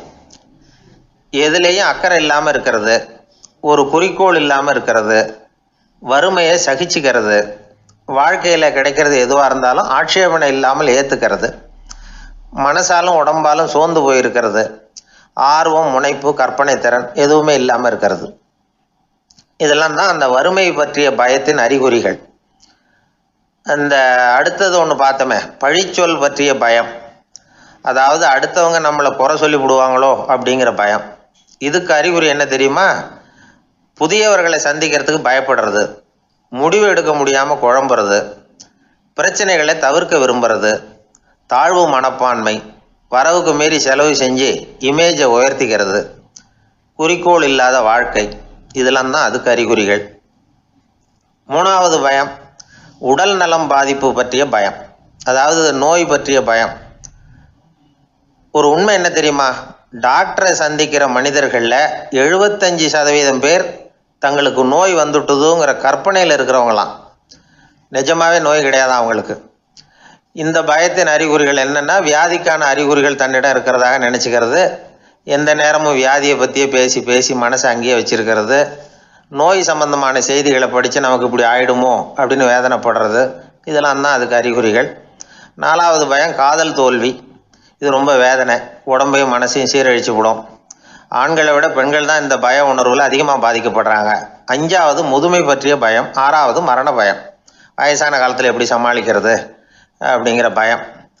ஆக இதையெல்லாம் நாம் புரிஞ்சிக்க வேண்டியது ரொம்ப அவசியம். இந்த 6 வகை பயங்களை சரியாக புரிஞ்சுக்கிட்டு நாம் நடந்துக்கணும். வாழ்க்கையின் முன்னேற்றத்துக்கு இந்த பயங்கள் முட்டுக்கட்டே ஆகிடக்கூடாது. உழைச்சி பணம் சேர்க்கணும், உற்சாகமாக மனசை வச்சுக்கணும். மனசை கட்டுப்படுத்துகிற மார்க்கம் தெரிஞ்சுக்கிட்டா போதும், எல்லாம் சரியாக வந்துடும். நம்ம ஆள் ஒருத்தன் சொன்னான், சார் எனக்கு வறுமை பற்றிய பயம்தான் இருந்தது, ஒரே ராத்திரியில் 30,000 ரூபா தயார் பண்ணிவிட்டேன், இப்போ எனக்கு இன்னொரு பயம் வந்துட்டுதுன்னா. என்ன பயம்னு கேட்டாங்க. போலீஸு கண்டுபிடிச்சிருமோங்கிற பயம்னா. இது இந்த பயத்தில் அடங்காது. அதனால் அஞ்சி அஞ்சி சாவார், அஞ்சாத பொருள் இல்லை அப்படின்னு பாரதி சொன்னார் இல்லையா, அது மாதிரி பயத்தை புரிந்து கொண்டு அதற்கு தகுந்த மாதிரி நம்முடைய வாழ்க்கையை அமைத்து கொள்ள வேண்டும். அப்படி அமைத்து கொள்ளுகிறவர்களுக்கு வெற்றி நிச்சயம்.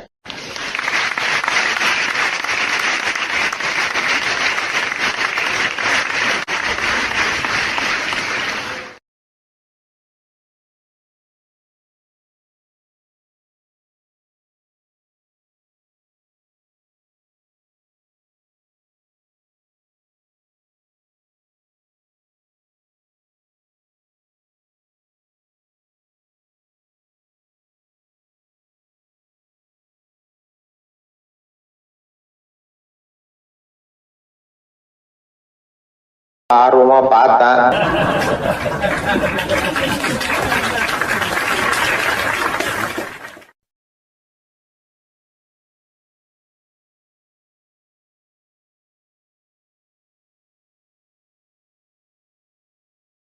ஒரு ஊர்ல ஒரு ஆள் இருந்தான். அவனுக்கும் அவன் மனைவிக்கும் சண்டை. இவன் கோவிச்சுக்கிட்டு வீட்டை விட்டு வெளியில வந்துட்டான். நேரா தன்னுடைய நண்பன் ஒருத்தனை தேடிட்டு போனான். அந்த நண்பன் எப்படின்னா, எதுக்கும் அசர மாட்டான், எப்பவும் மகிழ்ச்சியா இருப்பான். அவன்கிட்ட போய் இவன் யோசனை கேட்டான். அது சரி, நீ எப்படி எப்பவும் மகிழ்ச்சியா இருக்கிற, என்னால் அப்படி இருக்க முடியலையே அப்படின்னு கேட்டான். என்ன நடந்தது சொல்லுன்னா அவன். வீட்டில் எனக்கும் என் மனைவிக்கும் தகராறு, நிம்மதி இல்லை. அதுதான் இங்கே வந்தேன், உங்ககிட்ட யோசனை கேட்கலாமேன்னு அப்படின்னு விவரத்தை சொன்னான். அதை கேட்டுவிட்டு அதுக்கப்புறமா இவன் சொன்னான், இந்த பாருப்பா, இது ஒன்றும் பெரிய விஷயம் இல்லை. எனக்கு 2 மனைவிகள், 2 வீடு. ஒரு வீட்டில் சண்டை வந்துட்டுதுன்னா நேராக இன்னொரு வீட்டுக்கு வந்துடுவேன். இங்கே சண்டை வந்துட்டுதுன்னா நேராக அங்கே போயிடுவேன். 2 குடும்பம் இருக்கிறதுனால இப்படி ஒரு வசதி. இதுதான் என்னுடைய மகிழ்ச்சியின் ரகசியம் அப்படின்னு நானா. ஓ அப்படியா விஷயம், இப்போ புரிஞ்சுக்கிட்டேன், உன்னுடைய யோசனைக்கு ரொம்ப நன்றி அப்படின்னு சொல்லிவிட்டு அவன் திரும்பி வந்துட்டான். அங்கே இங்கே தேடினான். ஒரு வாரத்துக்குள்ளே இன்னொரு பொண்ணை தேடி கண்டுபிடிச்சி கல்யாணம் பண்ணிட்டான். இப்போ இவனுக்கும் 2 வீடு ஆயிட்டுது. அதுக்கப்புறம் என்னாச்சு தெரியுமா, இவன் 2வதாக கல்யாணம் பண்ணிக்கிட்டு வந்தானே, இந்த செய்தி முதல் மனைவிக்கு தெரிஞ்சு போச்சு. போனான், அது கழுத்தை பிடிச்சி வெளில தள்ளி விட்டு கதவை சாத்தி விட்டுது. இனிமேல் இந்த பக்கம் வராத, எனக்கு தெரியாமல் எப்படி நீ இன்னொரு கல்யாணம் பண்ண அப்படின்னு சொல்லி அடித்து விரட்டி விட்டுது. இவன் அதனால் என்ன பரவாயில்லன்னு 2வது மனைவி வீட்டுக்கு போனான். அங்கே பார்த்து, நீ எனக்கு கல்யாணம் பண்ணுறதுக்கு முன்னாடி ஏற்கனவே உனக்கு கல்யாணம் ஆச்சுங்கிற விஷயத்த ஏன் என்கிட்ட சொல்லலை அப்படின்னு சொல்லி அதுவும் கழுத்தை பிடிச்சி வெளில தள்ளி விட்டுது. இவன் வீதிக்கு வந்துட்டான். இங்கேயும் போக முடியல, அங்கேயும் போக முடியல. என்ன இது, அவன் சொல்லி கொடுத்த யோசனை ஒன்றும் சரியாக வரலையே அப்படின்னு யோசனை பண்ணிக்கிட்டே நடந்தான். வழியில் ஒரு பாழடைஞ்ச மண்டபம். சரி, இன்னைக்கு ராத்திரி இங்கேயே படுத்துருவோம், வேற எங்கேயும் போய் படுத்துவங்க முடியாது. அதான் 2 பேரும் விரட்டி விட்டாங்களே, என்ன பண்ணுறது அப்படின்னு சொல்லி அந்த மண்டபத்தில் போய் ஒரு தூணில் ஓரமாக சாஞ்சி உக்காந்தான். அப்போ எதுக்காப்புல இன்னொரு தூண் ஓரமாக யாரோ அசைகிறது மாதிரி தெரிஞ்சுது, லேசான இருட்டில். யாரப்பா அது அப்படின்னு கிட்ட போய் பார்க்குறான். அப்புறம் தான் தெரியுது, அவன் யார் தெரியுமா, இவனுக்கு யோசனை சொன்னான்ல 2 கல்யாணம் பண்ணிக்கணும்னு சொல்லி, அவன் அங்கே படுத்து கிடக்குறான். டேய் நீ எப்படிறா இங்கே வந்த அப்படின்னா, 2 வீட்லேயும் சண்டை வந்துட்டுது, அதுதான் இங்கே வந்தேன், படுத்து தூங்கலாமேன்னு அப்படின்னா. 2 வீடு இருக்கிறது சௌரியம்னு என்கிட்ட சொன்னியப்பா அப்படின்னா இவன். நான் அப்படி சொன்னதுக்கு ஒரு காரணம் உண்டுன்னா அவன். என்னடா காரணம்னு கேட்டான். அது வேற ஒன்றும் இல்லை, தினமும் ராத்திரி இல்லை இந்த மண்டபத்தில் தனியாக படுக்கிறதுக்கு எனக்கு பயமாக இருந்தது, எனக்கு ஒரு துணை தேவைப்பட்டது, அதுக்காக தான் உங்ககிட்ட அப்படி ஒரு யோசனை சொன்னேன். இப்போ நீ வந்ததுனால எனக்கு துணை கிடைச்சிட்டுது. இப்போ நம்ம 2 பேரும் துணையாக இங்கே படுத்துக்கலாம், நீ அந்த தூணில் சாஞ்சிக்கோ, நான் இந்த தூணில் சாஞ்சிக்கிறேன் அப்படின்னு சொல்லி படுத்து தூங்க ஆரம்பிச்சிட்டானோ. அதாவது நம்ம வாழ்க்கையில் முடிவுகள் எடுக்கிற விஷயத்தில் இந்த ஆள் மாதிரி தான் பல பேர் நடந்துக்கிறோம் அப்படிங்கிறார். அதாவது உலக புகழ்பெற்ற மனோதத்துவ மேதை ஸ்காட் பெக் அப்படிங்கிறவர். அதாவது வீட்டுக்கு தேவையான பொருள்கள் வாங்குறதுலேருந்து கல்யாணம் பண்ணுறது, வீடு கட்டுறது வரைக்கும் அடுத்தவங்க பேச்சை கேட்டு வீணா போகிறவங்க தான் அதிகம். அறிவுரை கேட்கறதுல தப்பு இல்லை, ஆனால் அதுக்கப்புறம் அதை பற்றி சரியாக சிந்திச்சு பார்க்கறது இல்லை, அதுதான் தப்பு. சில பேர் அறிவுரை சொல்கிறதுலேயே ரொம்ப தெளிவாக இருப்பாங்க. ஏன் சார் 2 சம்சாரத்தோட குடும்பம் நடத்துறது ரொம்ப கஷ்டமானு கேட்டாராம் ஒருத்தர். அது எனக்கு தெரியாதுங்க அப்படின்னாராம் அவர். ஏன்னு கேட்டிருக்கார். ஏன்னா எனக்கு 3 சம்சாரம் அப்படின்னாராம் அவர்.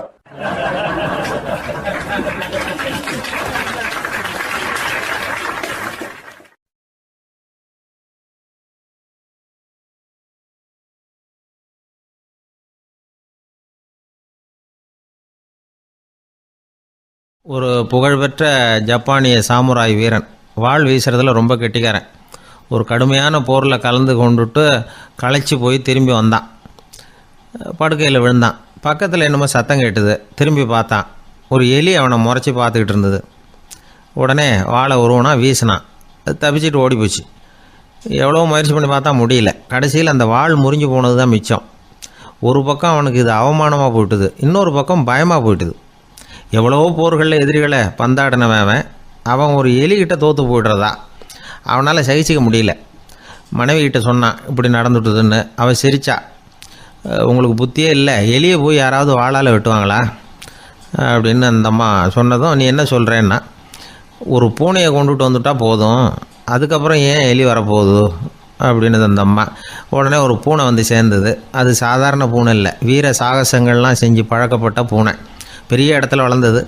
அதை கொண்டுட்டு வந்துட்டாங்க. அந்த பூனை குறி பார்த்து எலி மேலே பாஞ்சுது. ஆனால் அந்த எலியை சுலபமாக தப்பிச்சு போட்டுது. அடுத்தபடியாகவும் பாயறதுக்கு முயற்சி பண்ணிச்சு அந்த பூனை.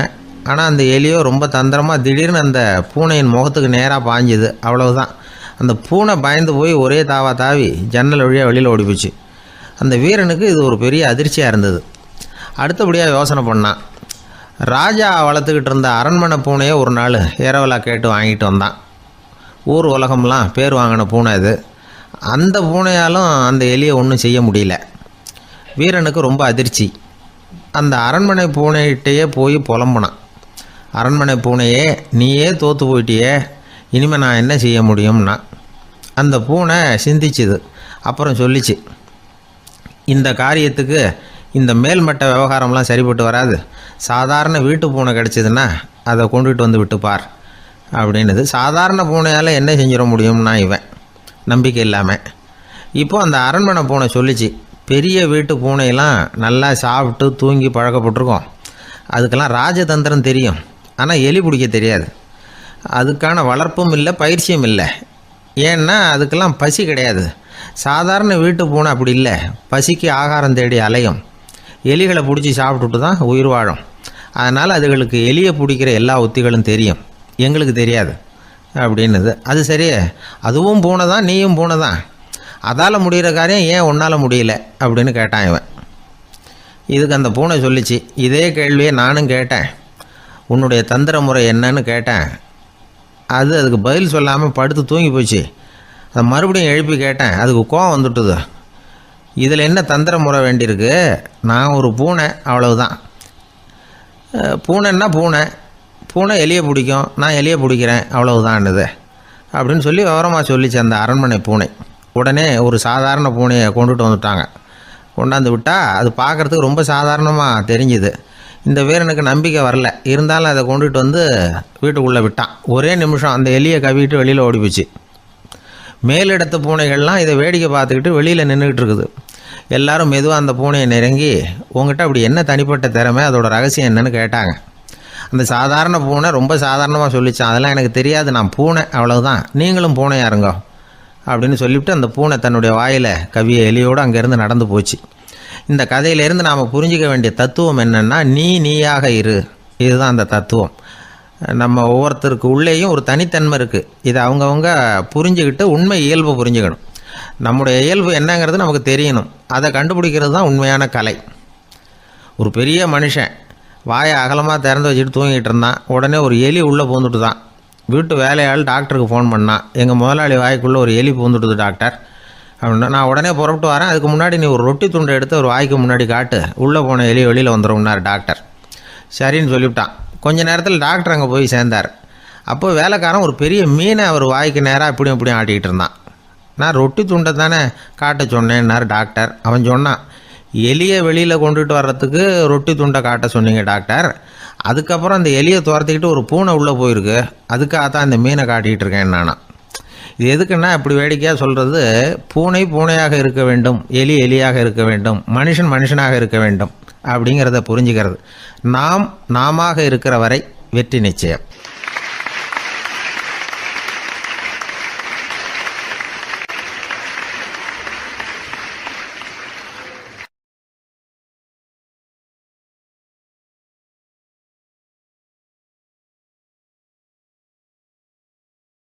எனக்கு ஒரு நண்பர், அவர் ஒரு வழக்கறிஞர்.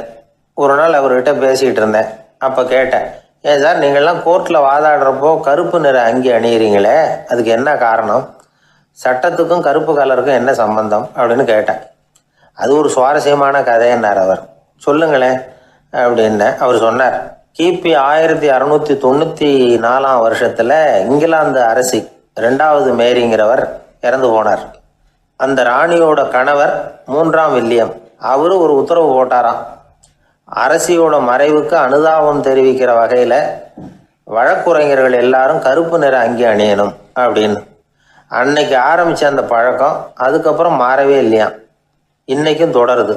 வழக்குரைஞர்கள்லாம் முதல்ல கருப்பு அங்கி மட்டும்தான் அணிஞ்சாங்களாம். அதில் ஒரு சின்ன சங்கடம், ஏற்கனவே உடம்பு கருப்பாக இருக்கிறவங்க அதுக்கு மேலே கருப்பு ட்ரெஸ் வேறு போட்டுக்கிட்டா முகம் பளிச்சுன்னு தெரியாது இல்லையா? அதனால் முகம் பளிச்சுன்னு தெரியறதுக்காக அவங்கெல்லாம் வெள்ளை நிற பட்டியை அணிய ஆரம்பித்தாங்களாம். இப்படி தான் இங்கிலாந்தில் அந்த பழக்கம் ஆரம்பமாயிருக்குது. அந்த சமயத்தில் இந்தியாவை ஆண்டது பிரிட்டிஷ்காரங்க தானே, அதனால் இங்கேயும் அந்த பழக்கம் அப்படி நடைமுறைக்கு வந்துட்டுது. அதே மாதிரி சர்ச்சிலின் மூதாதையரான மார்ல்பரோ பிரபுவின் ஞாபகார்த்தமாக நீதிபதிகள் இந்த வெள்ளை குள்ளாய் அணிகிற முறை பழக்கத்துக்கு வந்துதான். இதுதான் என்னுடைய நண்பர் சொன்ன தகவல். இங்கிலாந்தில் நீதிமன்றம்ங்கிறது ரொம்ப மதிப்புள்ளது. அந்த அளவுக்கு சட்டத்துக்கு அங்கே மரியாதை. அங்கே நடந்த ஒரு சுவாரஸ்யமான நிகழ்ச்சியை ஒரு சகோதரி எழுதி அனுப்பியிருந்தாங்க. அவங்க அப்பா நீதித்துறையை சேர்ந்தவரான். அவர் சொன்னதான் இது. அவங்க எழுதி அனுப்பியிருந்த விஷயம் என்னென்னா, அங்கே ஒரு கேஸில் ஒரு முக்கியமான தீர்ப்பு வழங்க வேண்டியிருக்குது. ஜட்ஜு, பாரட்லா படித்த பெரிய பெரிய வக்கீல்கள், ஜூரி எல்லாருமா கூடி அந்த கேஸை பற்றி விவாதிக்கணும். சுமாராக 40 பேர். இதுக்காக கோர்ட்டு ஹாலில் விசேஷ சேம்பரில் நுழையிறதுக்கு முன்னாடி அவங்களெலாம் தங்களுடைய கோட்டு தொப்பி எல்லாத்தையும் கழட்டி அங்கே நின்றுக்கிட்டு இருந்த ஒரு அட்டெண்டர்கிட்ட கொடுத்துட்டு உள்ளே போனாங்க. அந்த ஆள் படிக்காதவர். அவர் ஒவ்வொருத்தர் கொடுக்குறதையும் வாங்கி அங்கே அப்படியே ஒரு இடத்துல அடுக்கி வைக்கிறார். அப்படியே வாங்கி உள்ளே வச்சுக்கிட்டு இருக்கிறார் ஒவ்வொரு இடத்துல. அது அவரோட வேலை. உள்ளே போன ஜட்ஜி, வக்கீல், ஜூரி எல்லாரும் ரொம்ப நேரமாக அந்த கேஸை பற்றி விவாதிக்கிறாங்க. ஒரு நாள் பூரா ஆயிட்டுது.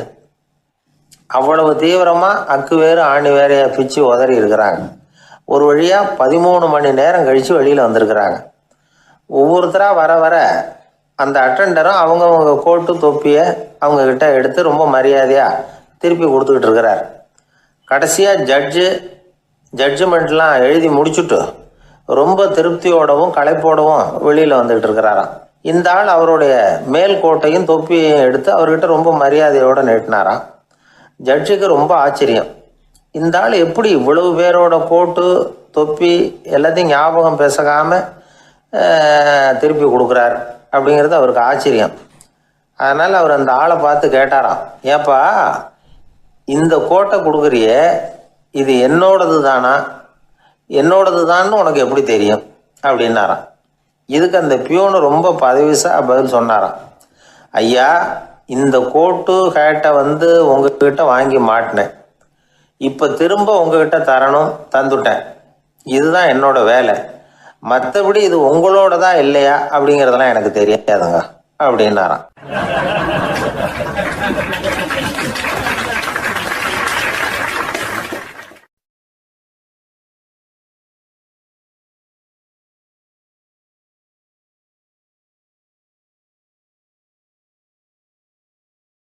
உழைப்பும் நேர்மையும் உயர்வதற்கு வழிகள். அதை விட்டுட்டு உட்கார்ந்த இடத்துல இருந்துகிட்டே உயர போகணும் அப்படின்னு ஆசை கற்பனை பண்றாங்க. அந்த கற்பனையிலேயே பாதி வாழ்க்கை ஓடி போடுது. உழைப்புங்கிற வழியையும் நேர்மைங்கிற வழியையும் ஒதுக்கி விட்டு குறுக்கு வழியில ஓட நினைக்கிறவங்க குப்புற விழுந்து விடுறாங்க.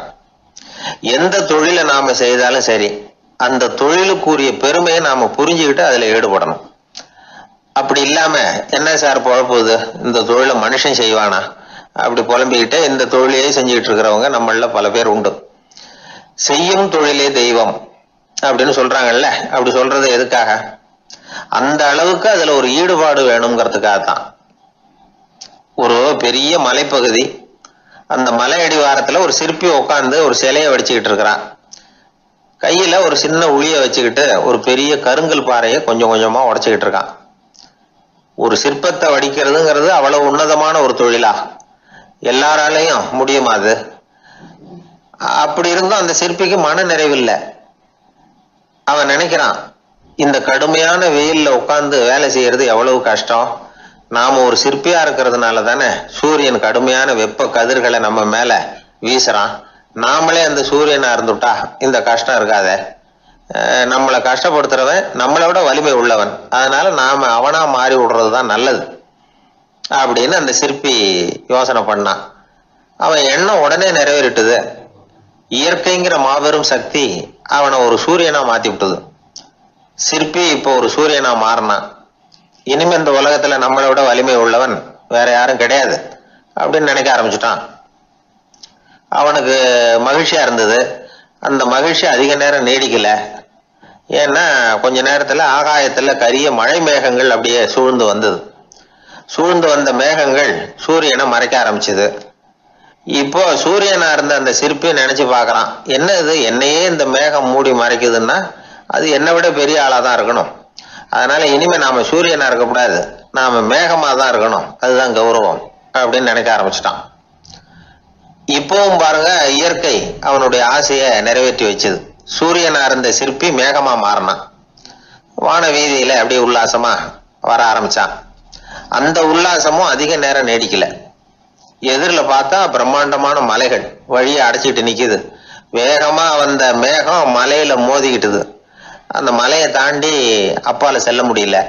இப்போ அந்த மேகம் நினைக்குது, நாம எந்த தடையும் இல்லாம அந்தரத்துல மிதந்து வர்றோம், நம்மையே போக விடாம தடுக்குதுன்னா அந்த மலைக்கு எப்பேற்பட்ட வலிமை இருக்கணும். இனிமேலும் நாம மேகமா இருந்து பிரயோஜனம் இல்லை, இருந்தா மலையா இருக்கணும், அதுதான் பெருமை அப்படின்னு நினைக்க ஆரம்பிச்சான். இப்பவும் பாருங்க, இயற்கை அவனுடைய ஆசையை நிறைவேற்றி வச்சது. மேகமா இருந்த சிற்பி மலையா மாறினான். பெரிய மலை பூமிக்கும் வானத்துக்குமா நின்றுகிட்டு இருக்கு. இனிமே நமக்கு எந்த கவலையும் இல்லை அப்படின்னு நினைச்சது அந்த மலை. இப்படி நினைச்சுக்கிட்டு இருந்த வேளையில அந்த மலையோட காலடியில அடிவாரத்துல ஏதோ சத்தம் கேட்டுது. என்ன சத்தம் இது அப்படின்னு சொல்லி அந்த மலை மெதுவா குனிஞ்சு பார்த்துதான். பார்த்தா அங்க ஒரு மனுஷன் தன்னுடைய கையில உளிய வச்சுக்கிட்டு மலையை கொத்திக்கிட்டு இருக்கிறான். ஏதோ ஒரு சிற்பத்தை வடிக்கிறதுக்காக அவன் முயற்சி பண்ணிட்டு இருக்கிறான். இப்போ அந்த மலை நினைச்சுதான், மலையே ஒருத்தன் உடைக்கிறான்னா அவன் எப்பேற்பட்ட வலிமை உள்ளவனா இருக்கணும். இனிமேலும் மலையா இருந்து பிரயோஜனம் இல்லை, மனுஷனா மாறணும், அதுதான் சரி அப்படின்னு நினைச்சுதான். அந்த வினாடியே அந்த மலை ஒரு மனுஷனா மாறிச்சு. அவன் கையில ஒரு உளி, பழையபடியே ஒரு கருங்கல் பாறையை கொத்த ஆரம்பிச்சான். அந்த ஆள் பழைய நிலைமைக்கு வந்துட்டான். இந்த கதையிலிருந்து நாம தெரிஞ்சுக்க வேண்டியது என்னன்னா, தன்னுடைய உண்மையான பலம் என்னங்கிறது தெரியாமலே தாவி தாவி தடுமாறிக்கிட்டு இருக்கிறான் மனுஷன் அப்படிங்கிறது தான்.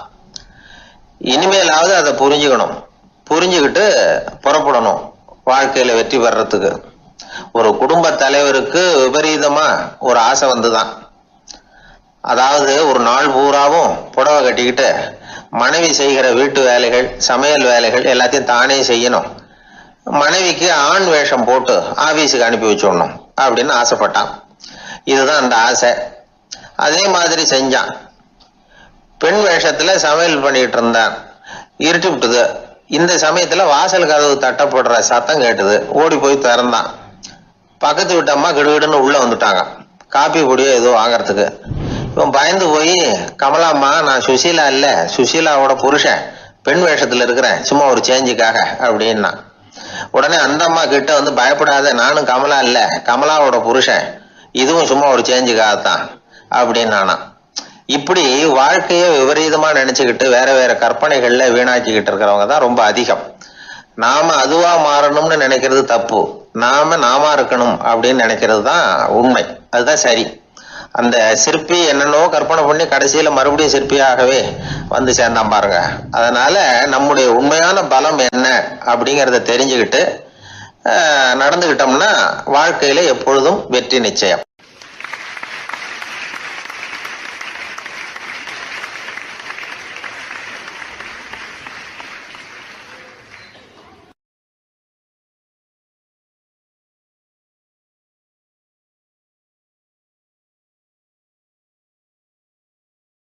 ஒரு நண்பர்கிட்ட பேசிக்கிட்டு இருந்தேன்.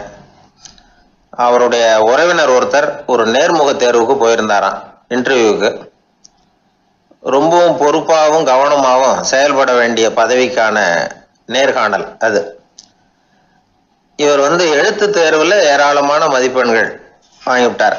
அதனால அதை பத்தி கவலை இல்லை. இப்ப நேர்முக தேர்வுல தேர்வு பெறணும். ஏராளமான சான்றிதழ்கள் வச்சிருந்தார். நேர்காணல்ல கேட்கப்பட்ட எல்லா கேள்விகளுக்கும் சரியான பதில தான் சொன்னார். இருந்தாலும் பாருங்க, அந்த நேர்முக தேர்வுல அவர் தேர்ந்தெடுக்கப்படலை. என்ன காரணம் அப்படின்னு பின்னாடி விசாரிச்ச போதுதான் விவரம் தெரிஞ்சுதான். அது என்ன ஆயிருக்குதுன்னா, அந்த நேர்காணலின் போது இவர் நடந்துகிட்ட முறையில சில தவறுகள் நடந்து போச்சான். முக்கியமா 2 தவறுகள். ஒண்ணு, அவங்க ஒரு கேள்வியை கேட்டு முடிக்கிறதுக்குள்ளேயே இவர் பதில் சொல்ல ஆரம்பிச்சுட்டாராம். 2வது என்னன்னா, இவர் நாற்காலியில தாராளமா இயல்பா சாஞ்சி உட்காராம நாற்காலி முனையில உட்கார்ந்துருந்தாராம். இந்த 2 விதமான செயல்பாடுகளும் இவர் அவசரப்படுறவர், பதற்றப்படுறவர் அப்படிங்கிறதுக்கான அடையாளங்கள். அதாவது கேள்வியை கேட்டு முடிக்கிறதுக்குள்ளேயே முந்திக்கிட்டு பதில் சொல்றது. 2வது, நாற்காலியில இயல்பா தாராளமா உட்காராம நாற்காலி முனையில உட்கார்றது. பார்க்க போற வேலைக்கு அவசரம், பதற்றம் இது 2 இருக்கப்படாதான். அதனால மார்க் இருந்தும் சர்டிபிகேட் இருந்தும் அந்த வேலை வாய்ப்பு அவருக்கு கிடைக்கல. வேலை கொடுக்கறவங்க நம்ம கிட்ட இருந்து என்னதான் எதிர்பார்க்கறாங்க, இதை தெரிஞ்சு வச்சுக்கிறது நல்லது. முதல்ல மற்றவர்களுடன் தொடர்பு கொள்ளும் திறமை, அதாவது எபிலிட்டி டு கம்யூனிகேட். நீங்க நினைக்கிறத அழகா தொகுத்து வகைப்படுத்தி சொல்ல தெரியுதான்னு பார்ப்பாங்க. உங்க திட்டங்களை அடுத்தவங்க ஏற்றுக்கொள்ளக்கூடிய விதத்துல வெளிப்படுத்துறதுக்கு உங்களால முடியுதான்னு பார்ப்பாங்க. இதுக்கு என்ன செய்யறது? குழப்பம் இல்லாம சிந்திக்கணும், குழப்பம் இல்லாம பேசணும். ரெண்டாவது விஷயம் என்னன்னா புத்திசாலித்தனம், அதாவது இன்டெலிஜென்ஸ். ஏத்துக்க போற வேலையை நல்ல விதமா செய்ய முடியுமா உங்களால, அதை எந்தெந்த வழியில செய்யலாம் அப்படிங்கிறத உங்களால தீர்மானிக்க முடியுமா, அந்த வேலைக்கான புது புது யோசனைகளை உங்களால சொல்ல முடியுமா அப்படின்னு பார்ப்பாங்க. இது இன்டெலிஜென்ஸ். மூணாவது தன்னம்பிக்கை, அதாவது செல்ஃப் கான்ஃபிடன்ஸ். உங்களுக்கு அது உண்டா அப்படிங்கிறத கவனிப்பாங்க. எந்த சூழ்நிலையையும் சமாளிக்கணும், எப்படிப்பட்ட மனிதர்களையும் சமாளிக்கிற தைரியம் வேணும், அடுத்தவங்களை நமக்கு சாதகமா திருப்பக்கூடிய தன்னம்பிக்கை வேணும். நாலாவது பொறுப்புகளை முன்வந்து ஏற்றுக்கொள்ளுதல், வில்லிங்னஸ் டு அக்செப்ட் ரெஸ்பான்சிபிலிட்டி. பொறுப்புகள்ல இருந்து நழுவி போக ஆசைப்படாம செஞ்சு முடிக்கணும். அஞ்சாவது முன் வருதல், இனிஷியேட்டிவ். வேலையோட முக்கியத்துவம் உணர்ந்து அதை ஏத்துக்கிட்டு தகுந்த நடவடிக்கைகளை தயங்காம எடுக்கிறதுக்கு முன் வரணும். ஆறாவது என்னன்னு கேட்டீங்கன்னா தலைமைத்துவம், லீடர்ஷிப். 4 பேருக்கு தலைமை தாங்கி நல்ல விதத்துல நடந்துக்க தெரியுதா.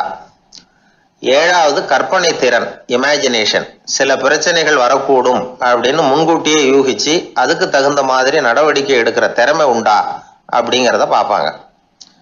எட்டாவது என்னன்னா வளைந்து கொடுத்தல், ஃபிளெக்சிபிலிட்டி. சூழ்நிலைக்கு தகுந்த மாதிரி, மாற்றங்களுக்கு தகுந்த மாதிரி அனுசரிச்சு நடந்துக்கிறதுக்கு தெரியுதா உங்களுக்கு அப்படிங்கிறத கவனிப்பாங்க. அடுத்தது திறமைகளை வெளிக்கொணரும் திறமை, இன்டர்பர்சனல் ஸ்கில்ஸ். அடுத்தவங்க கிட்ட இருக்கிற திறமையை கண்டுபிடிச்சு அதை நல்ல விதத்துல ஊக்கப்படுத்தி பயன்படுத்த தெரியுதா அப்படின்னு பார்ப்பாங்க. ஆறாவது சுய அறிவு, செல்ஃப் நாலேஜ். அடுத்தவங்க நம்மளை பத்தி என்ன நினைக்கிறாங்க அப்படிங்கிறத நம்மளால புரிஞ்சுக்க முடியுதாங்கிறது முக்கியம். அடுத்தது போட்டி மனப்பான்மை, காம்படிட்டிவ்னஸ். அடுத்தவங்களை ஒப்பிட்டு பார்த்து அதை விட ஒரு படி மேல வரணுங்கிற குணம் வேணும். இதுக்கு அடுத்தது என்னன்னா குறிக்கோளை வெல்லுதல், கோல் அச்சீவ்மெண்ட். குறிக்கோளை சவாலா எடுத்துக்கிட்டு அதை அடையணும்.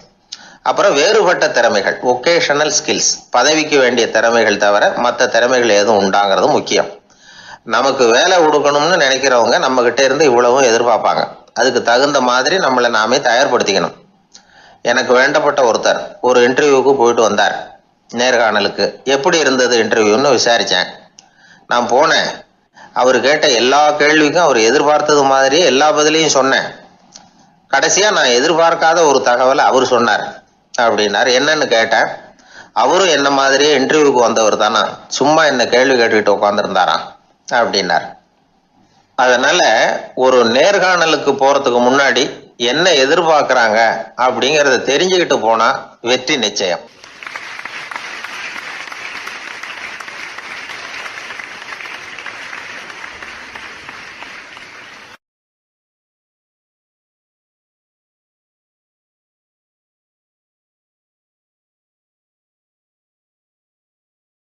அன்பா இருக்கணும்னு அநேக பெரியவங்க சொல்லியிருக்கிறாங்க. நாமளும் அதை கேட்டுட்டு அன்பு காட்டுறதுக்கு தயாராக தான் இருக்கிறோம். அதை வாங்கறதுக்கு தான் ஆளை காணும். இருந்தாலும் அன்புல எத்தனையோ வகை உண்டு. அதை சரியா புரிஞ்சுக்கிட்டு அதுக்கப்புறம் அன்பு காட்ட ஆரம்பிக்கணும். வகையை புரிஞ்சுக்காம அன்பு காட்டினா வம்புல மாட்டிக்க வேண்டியதுதான். அன்புன்னா சாதாரணமா நினைச்சு விடாதீங்க. அதுல எவ்வளவு விதம் தெரியுமா? இரக்கம், கருணை, காருண்யம், பந்துத்துவம், பட்சம், பாசம், நேசம், விசுவாசம், அபிமானம், காதல், பக்தி, இப்படி பல விதமா அதை பத்தி சொல்லி வச்சிருக்கிறாங்க பெரியவங்க. இந்த வார்த்தைகள்லாம் நாம கேள்விப்பட்டது தான். இருந்தாலும் அதுகளுக்குள்ள என்ன வித்தியாசம்னு கேட்டா சரியா சொல்ல தெரியாது. அதனால இந்த வார்த்தைகளுக்கெல்லாம் பெரியவங்க என்ன விளக்கம் சொல்றாங்கன்னு இப்போ பார்க்கலாம். எளியவர்கள் மேல செலுத்துற அன்பு இருக்கு பாருங்க, அதுக்கு இரக்கம்னு பேரு. அறிவு பலம், சரீர பலம், இது ரெண்டும் இல்லாதவங்க மேல, அதாவது வலிமையற்றவர்கள் மேல செலுத்துற அன்பு இருக்கு பாருங்க, அதுதான் கருணை. எறும்புல இருந்து யானை வரைக்கும் சகல ஜீவராசிகள் மேலேயும் காட்டுற அன்புக்கு காருண்யம்னு பேரு, ஜீவகாருண்யம். சிவி சக்கரவர்த்தி காட்டின அன்பு இந்த ரகம். உறவினர்கள், சொந்தக்காரங்க, அவங்க வசதியா இருந்தாலும் வறுமையில இருந்தாலும் வித்தியாசம் இல்லாம காட்டுற அன்பு இருக்கு பாருங்க, அதுக்கு பேரு பந்துத்துவம். ஒரு எஜமானன் வேலையாள்கிட்ட காட்டுற அன்பு இருக்கு பாருங்க, அதுக்கு பேரு தான் பட்சம். அவனும் தன்னை மாதிரி மனுஷன்தாங்கிற நினைப்பு வேணும். ஒரு தாய் தன்னுடைய குழந்தை மேல, ஒரு குழந்தை தன்னுடைய தாய் மேல செலுத்துற அன்புக்கு பாசம்னு பேரு. ஈருடல் ஓர் உயிர்னு நினைக்கிறது இது. ராமரும் கௌசலையும் இதுக்கு உதாரணம். தம்மை ஒத்த நண்பர்கள் கிட்ட செலுத்துற அன்புக்கு நேசம்னு பேரு. வயசு, செல்வம், அந்தஸ்து இந்த வித்தியாசமெல்லாம் பார்க்காம அவங்க சுக துக்கத்துல சமபங்கு எடுத்துக்கிறது இது. கிருஷ்ணன் குசேலர்கிட்ட காட்டினது இந்த ரகம். வேலை செய்யறவன் முதலாளி கிட்ட காட்டுற அன்புக்கு விசுவாசம்னு பேரு. தேசத்து மேலையும் தாய்மொழி பேர்லையும் செலுத்துற அன்புக்கு அபிமானம்னு பேரு. தேசாபிமானம்னு சொல்றமே இதுதான். ஒரு கணவன் மனைவி பேர்ல காட்டுற அன்புக்கு காதல்னு பேரு.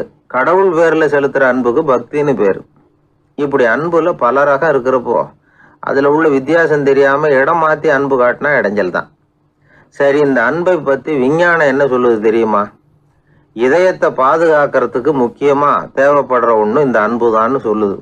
நெதர்லாந்து விஞ்ஞானிகள் இதை ஆராய்ச்சி பண்ணியே கண்டுபிடிச்சிருக்கிறாங்க. கொஞ்சம் முயல் குட்டிகளை 2 பிரிவா பிரிச்சாங்க. 2 குரூப்புக்கும் கொழுப்பு அதிகமா உள்ள ஆகாரத்தையே கொடுத்துக்கிட்டு வந்தாங்க. ஆனா ஒரு குரூப்புக்கு வெறுமன ஆகாரத்தை கொடுத்ததோட சரி, இன்னொரு குரூப் முயல்களுக்கு ஆகாரம் கொடுத்ததோட நிறுத்திக்கல. அதுக்கு முன்னாடி கூண்டுகளை திறந்து விட்டு முயல்களை கொஞ்ச நேரம் எடுத்து கொஞ்சி விட்டு அதுக்கப்புறமா ஆகாரம் கொடுத்தாராம் ஆராய்ச்சியாளர். இந்த குரூப்புக்கு இதய பாதிப்பு 60% குறைச்சலா இருந்துதான். சில நோயாளிகளுக்கு ஹார்ட் அட்டாக் வந்தாலும் அதை தாங்கிக்கிட்டு குணமாகிற சக்தி அதிகமா இருக்குது. இது எப்படின்னு ஆராய்ச்சி பண்ணி பார்த்துருக்குறாங்க. அவங்கெல்லாம் மனைவி தன் பேர்ல ரொம்ப அன்பா இருக்கிறதாக நினைக்கிறவங்களா இருக்கிறாங்களாம். இதய நோயாளிகள் பல பேரை சந்திச்சு இதய நோய் ஏற்பட என்ன காரணம்னு கேட்டிருக்கிறாங்க. அவங்க சொன்ன காரணம்லாம் சாப்பாடு சம்பந்தமா இல்லையா, மனைவி அன்பா இல்லை, இப்படிப்பட்ட காரணத்தை தான் சொல்றாங்களாம். அதனால இதயத்தை பாதுகாக்கணும்னு நினைக்கிறவங்க அடுத்தவங்க அன்பா இருக்கிறது மாதிரி பார்த்துக்குங்க, அதுதான் முக்கியம். ஒருத்தர் முகம் பூரா பிளாஸ்டரி போட்டுக்கிட்டு வந்தார்.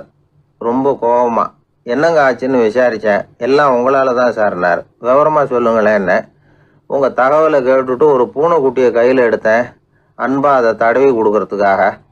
ஆனா அது முந்திக்கிட்டது, அது என் முகத்தை தடவி கொடுத்துட்டுது. முகம் பூரா நகை கீறல், அதுதான் இப்படி அப்படின்னார். அன்புல அறிவு சேராததுனால வந்த கோளாறு இது.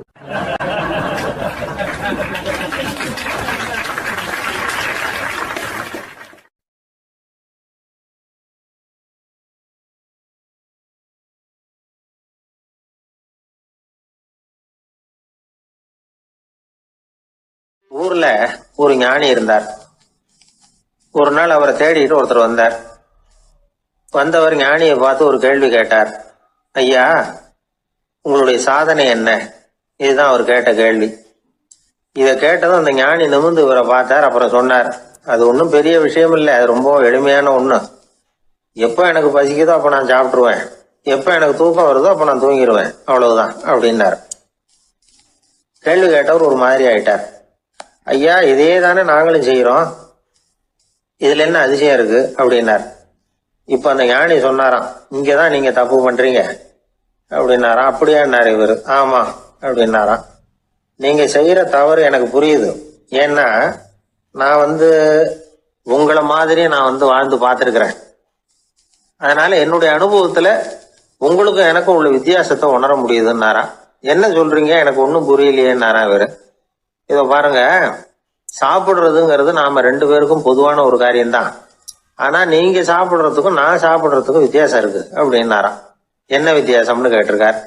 நீங்க பசி இல்லாத பொழுது சாப்பிடுறீங்க, இப்போ சாப்பிடுற நேரம் வந்துட்டுது அப்படிங்கிறதுக்காக சாப்பிடுறீங்க. சாப்பாடு ருசியா இருக்கு அப்படிங்கிறதுக்காக சாப்பிடுறீங்க. எது தேவைங்கிறது தெரியாம சாப்பிடுறீங்க. அது மாதிரி தூக்கமும் உங்களுக்கு ஒரு பழக்கமா போட்டுது. இப்போ இது தேவையா இல்லையா அப்படிங்கிறத பத்தி நீங்க யோசிச்சு பாக்குறது இல்ல. சாப்பிடும் பொழுது 1000 வேலைகளை மனசுல நினைச்சுக்கிட்டு இருப்பீங்க. அதனால அது சாப்பிடுதலா இருக்காது. அதே மாதிரி நீங்க தூங்கும் பொழுதும் அது தூங்குதலா இருக்காது. ஏகப்பட்ட கனவுகள் வரும். உங்க மனசு மேலும் மேலும் கனவுகளை உருவாக்கி கொண்டே இருக்கும். அதனால எனக்குள்ள நடக்கிறது வேற மாதிரி, நீங்க நினைக்கிறது மாதிரி இல்ல. எனக்குள்ள நடக்கிறது எப்படின்னா, நீங்க செய்யறது மாதிரி இல்ல. தூக்க உணர்வு வந்த உடனே தூங்குதல் மட்டுமே நடைபெறும். அதுதான் என்கிட்ட நடக்கிறது அப்படின்னாராம் அந்த ஞானி. இப்ப வித்தியாசம் புரியுதா? அந்த ஞானி சாப்பிட்றத அனுபவிக்கிறார், அது எக்ஸ்பீரியன்ஸ். நாம் அப்படி இல்லை, மனம் போன போக்கில் சாப்பிட்றோம். இது இன்டெலிஜிங். இது ரெண்டுலேயும் செயலில் வேறுபாடு இல்லை, விழிப்புணர்வுல தான் வேறுபாடு இருக்கு. அவர் சாப்பிடும் பொழுது ஒரு சாட்சி மனோபாவத்தோட சாப்பிட்றார். எவ்வளவு தேவையோ அவ்வளவுதான் சாப்பிட்றார். ஏன்னா அவருடைய விழிப்புணர்வு முழுமையா செயல்படுது. அதனால அவர் சாப்பிடும் பொழுது நம்மை விட மகிழ்ச்சியா இருக்கிறார். நாம அப்படி இல்லை, வயிற்றை நிரப்புறதுக்காக சாப்பிடுறோம். இன்னும் சொல்ல போனா சாப்பிடும் பொழுது நாம அங்கேயும் இருக்கிறது இல்லை, எங்கேயோ போயிடுறோம். உடம்பு மட்டும்தான் அங்க இருக்கும். ஆனா ஞானி அப்படி இல்லை, அவர் சாப்பிடும் பொழுது சாப்பிடுதல் மட்டுமே இருக்கும்.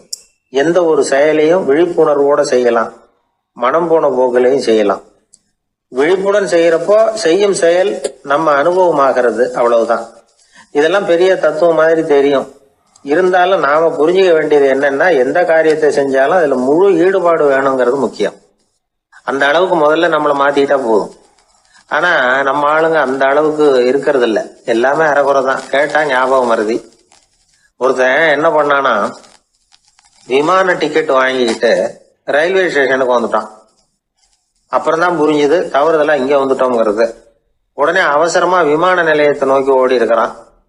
அங்க போய் கவுண்டர்ல கேட்டிருக்கான், மேடம் நான் தவறுதெல்லாம் ரயில்வே ஸ்டேஷனுக்கு போயிட்டேன், இப்ப விமானத்தையும் தவற விட்டுட்டேன், அடுத்த பிளைட்ல எனக்கு இதை மாத்தி தர முடியுமான்னு கேட்டிருக்கான்.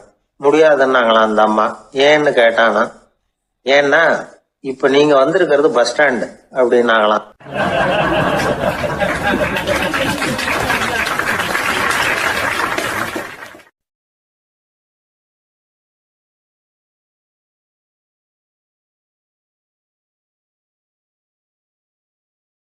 ஒரு கோவில்ல ஆன்மீக சொற்பொழிவு நடந்துகிட்டு இருக்குது. ஒரு பெரியவர் பேசிக்கிட்டு இருக்கார். கடவுளை பத்தியும் சொர்க்கத்தை பத்தியும் மனுஷனை பத்தியும் அவர் விவரமா பேசுறார். எல்லாரும் உட்காந்து கேட்கறாங்க. அந்த கூட்டத்துல ஒரு தத்துவ ஞானியும் உட்கார்ந்துருக்கிறார். அவருடைய நண்பர். பேசி முடிச்சதும் அந்த பெரியவர் மேடையை விட்டு இறங்கினார். நேரா அந்த தத்துவ ஞானிகிட்ட வந்தார். எப்படி இருந்தது என்னுடைய பேச்சு அப்படின்னு கேட்டார். நீங்க பேசினது ஒண்ணுக்கு ஒண்ணு முரண்பாடா தெரிஞ்சது அப்படின்னாரா இவர். நான் என்ன அப்படி தப்பா பேசிவிட்டேன் அப்படின்னாரா அவரு. கடவுளை நம்புகிறவன் சொர்க்கத்துக்கு போவான்னு சொன்னீங்க, அப்புறம் நல்ல விதமா வாழறவன் சொர்க்கத்துக்கு போவான்னு சொன்னீங்க அப்படின்னாராம். இதுல என்ன முரண்பாடுன்னு கேட்டிருக்காரு அவர்.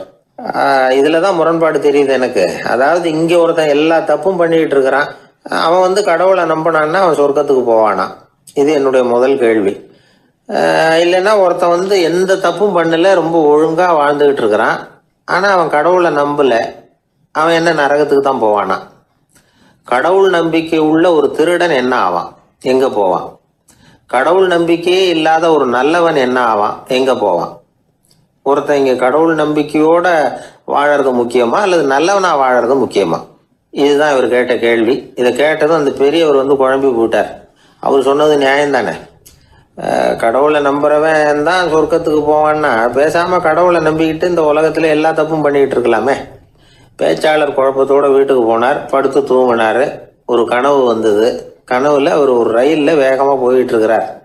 எதிரில் உட்காந்துருக்கிறவரை பார்த்து நாம இப்ப எங்க போறோம்னு கேட்டார். சொர்க்கத்துக்கு போயிட்டு இருக்கிறோம் அப்படின்னாங்களாம். ரயில் போய் நின்னுது. இவர் இறங்கினார். இங்க கௌதம புத்தர் இருப்பார், சாக்ரட்டிஸ் இருப்பார், அவங்கள பார்க்கறதுக்கு ஒரு நல்ல வாய்ப்பு அப்படின்னு நினைச்சுக்கிட்டே அங்கேயும் இங்கேயும் பார்த்தார். அங்க யாருமே இல்லை. ஒரே பாலைவனம் மாதிரி இருக்குது. பச்சை இல்லை, பசுமை இல்லை, பூக்கள் இல்லை, மரம்லாம் மொட்டையா நிற்குது. எலும்பும் தோலுமா சில முனிவர்கள் அங்கேயும் இங்கேயுமா உட்காந்துருக்குறாங்க. இவர் அவங்க கிட்ட போய் இந்த புத்தர், சாக்ரட்டிஸ் இவங்கெல்லாம் எங்க இருக்கிறாங்கன்னு கேட்டாராம். அப்படி யாரும் இங்க இல்லையே, அவங்கெல்லாம் யாரு அப்படின்னு திருப்பி கேட்டிருக்கிறாங்க. இவருக்கு அதிர்ச்சியா போச்சு. அப்படின்னா அவங்க எங்க போயிருப்பாங்க? உடனே ரயில் நிலையத்துக்கு ஓடி வந்தார். அப்பதான் நரகத்துக்கு ஒரு ரயில் புறப்பட்டுக்கிட்டு இருந்தது. அங்கிருந்து அதுல ஏறி உட்கார்ந்தார். ரயில் வேகமா போச்சு. நரகம் நெருங்க நெருங்க காற்று குளிர்ச்சியா வீச ஆரம்பிச்சுதான். வெளியில பசுமையா இருந்துதான். அழகான மலர்கள், அழகான நீர்நிலைகள், நந்தவனங்கள், ரொம்ப அருமையா இருக்குது. ரொம்ப அங்க இருந்தவங்க எல்லாம் ரொம்ப மகிழ்ச்சியா உல்லாசமா வேற இருந்திருக்கிறாங்க. எங்க பார்த்தாலும் ஆடல் பாடல் உற்சாகம். இவர் ரயிலை விட்டு இறங்கினார். அவருக்கு சந்தேகம், இதுவா நரகம் அப்படின்னு விசாரிச்சிருக்காரு. ஆமா இதுதான் நரகம்னாங்களாம். எனக்கு ஒரு சந்தேகம் இருக்காரு. என்னன்னு கேட்டிருக்காங்க. கௌதம புத்தரும் சாக்ரட்டிஸும் லாவோஸும் இவங்க மாதிரி இன்னும் பல பேரும் கடவுள் நம்பிக்கை இல்லாதவங்க அவங்கெல்லாம் இங்கே இருக்கிறாங்களா அப்படிங்கிறது தான் என்னுடைய சந்தேகம் அப்படின்னாராம். இப்போ அவங்க சொல்லியிருக்கிறாங்க, இப்போ நீங்கள் பார்க்குறீங்களே பசுமையும் பச்சை பயிர்களும் ஆடல் பாடல்களும் அழகிய மலர்களும், இது எல்லாமே கௌதம புத்தரும் சாக்ரட்டிஸும் அது மாதிரி மகான்களும் இங்கே வர ஆரம்பித்த பிறகு தான் உண்டாக ஆரம்பிச்சது. இந்த பிரதேசத்தை அவங்க அப்படியே மாற்றிவிட்டாங்க. இப்போலாம் இங்கே இருக்கிறவங்க யாரும் சொர்க்கத்துக்கு போகிறதுக்கே ஆசைப்படுறதில்ல அப்படின்னாங்களாம். இந்த அதிர்ச்சியிலேயே அந்த பெரியவர் கனவு கலைஞ்சி முழிச்சுக்கிட்டார்.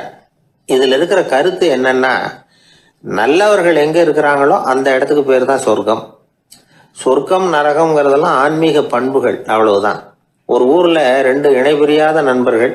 ஒருத்தன் கேட்டான், இப்போ கடவுள் நம்ம முன்னாடி உங்கள் 2 பேரில் யாராவது ஒருத்தர் மட்டும் என்னோட சொர்க்கத்துக்கு வரலாம் அப்படின்னு கூப்பிட்டா நீ என்ன சொல்லுவேன்னு கேட்டானா. இவன் ரொம்ப பெருந்தன்மையாக உன்னையே அழைச்சிட்டு போக சொல்லிடுவேன் அப்படின்ட்டுருக்கான். அப்படின்னா உனக்கு சொர்க்கம் வேணாமான்னு கேட்டிருக்கான் அவன். நீ என்னை விட்டுட்டு போனாவே அப்புறம் இந்த பூலோகமே எனக்கு சொர்க்கம் தாண்டா அப்படின்னு நானா இவன்.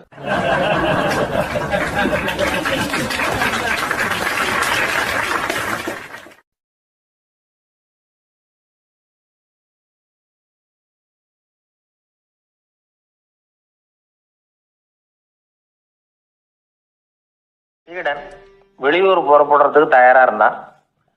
ரொம்ப தூரம் போக போறான். திரும்பி வர நாளாகும். புறப்படுறதுக்கான ஆயத்த வேலைகளில் ஈடுபட்டிருந்தான். அந்த சமயம் பார்த்து இன்னொரு சீடன் அவங்கிட்ட வந்தான். நம்ம குரு உன்னை அழைச்சிட்டு வர சொன்னார் வா அப்படின்னு கூப்பிட்டான். இவன் உடனே புறப்பட்டு போனான். குருநாதரை பார்த்தான். அவர் காலில் விழுந்து வணங்கினான். வணங்கிவிட்டு எழுந்திரிச்சான். அவ்வளவுதான். குரு ஏதாவது உபதேசம் பண்ணுவாருன்னு எதிர்பார்த்தான். ஆனால் நடந்தது என்ன தெரியுமா? குரு அவனுக்கு ஓங்கி ஒரு அடி கொடுத்தார். எதிர்பாராம இந்த அடியை வாங்கினதும் அந்த சீடன் அதிர்ந்து போயிட்டான். பக்கத்தில் இருந்த மற்ற சீடர்களும் திகைச்சு போய் நின்றுட்டாங்க. அடி வாங்கின சீடனுக்கு மனசுக்குள்ள குழப்பம். நாம என்ன தப்பு பண்ணணும்?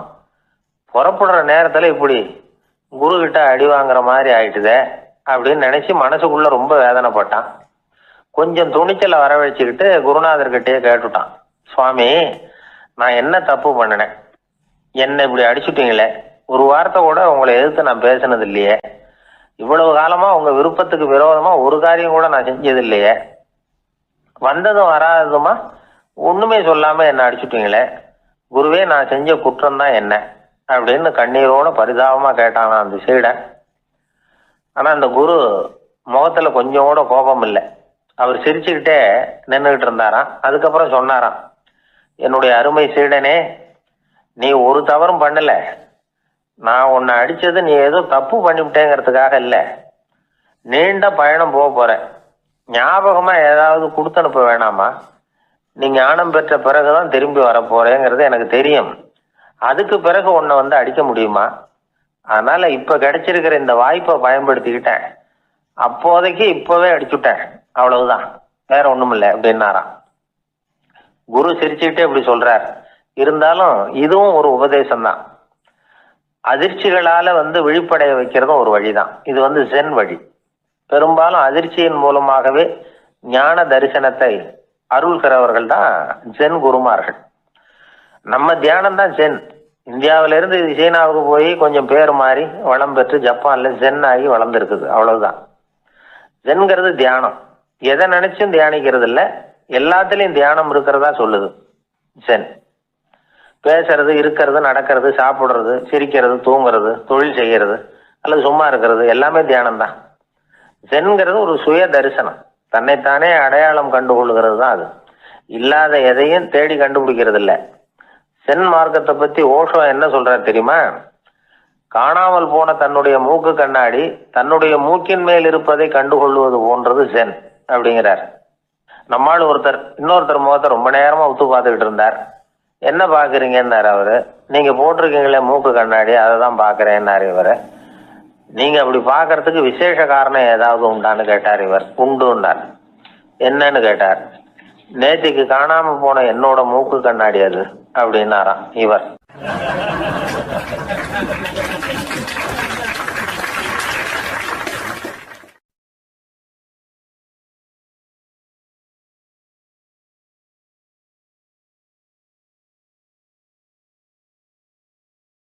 வாயில் கொழுப்பு இருந்தாலும் பரவாயில்ல சார், எப்படியாவது ஒரு வழியாக சமாளிச்சுக்கலாம்.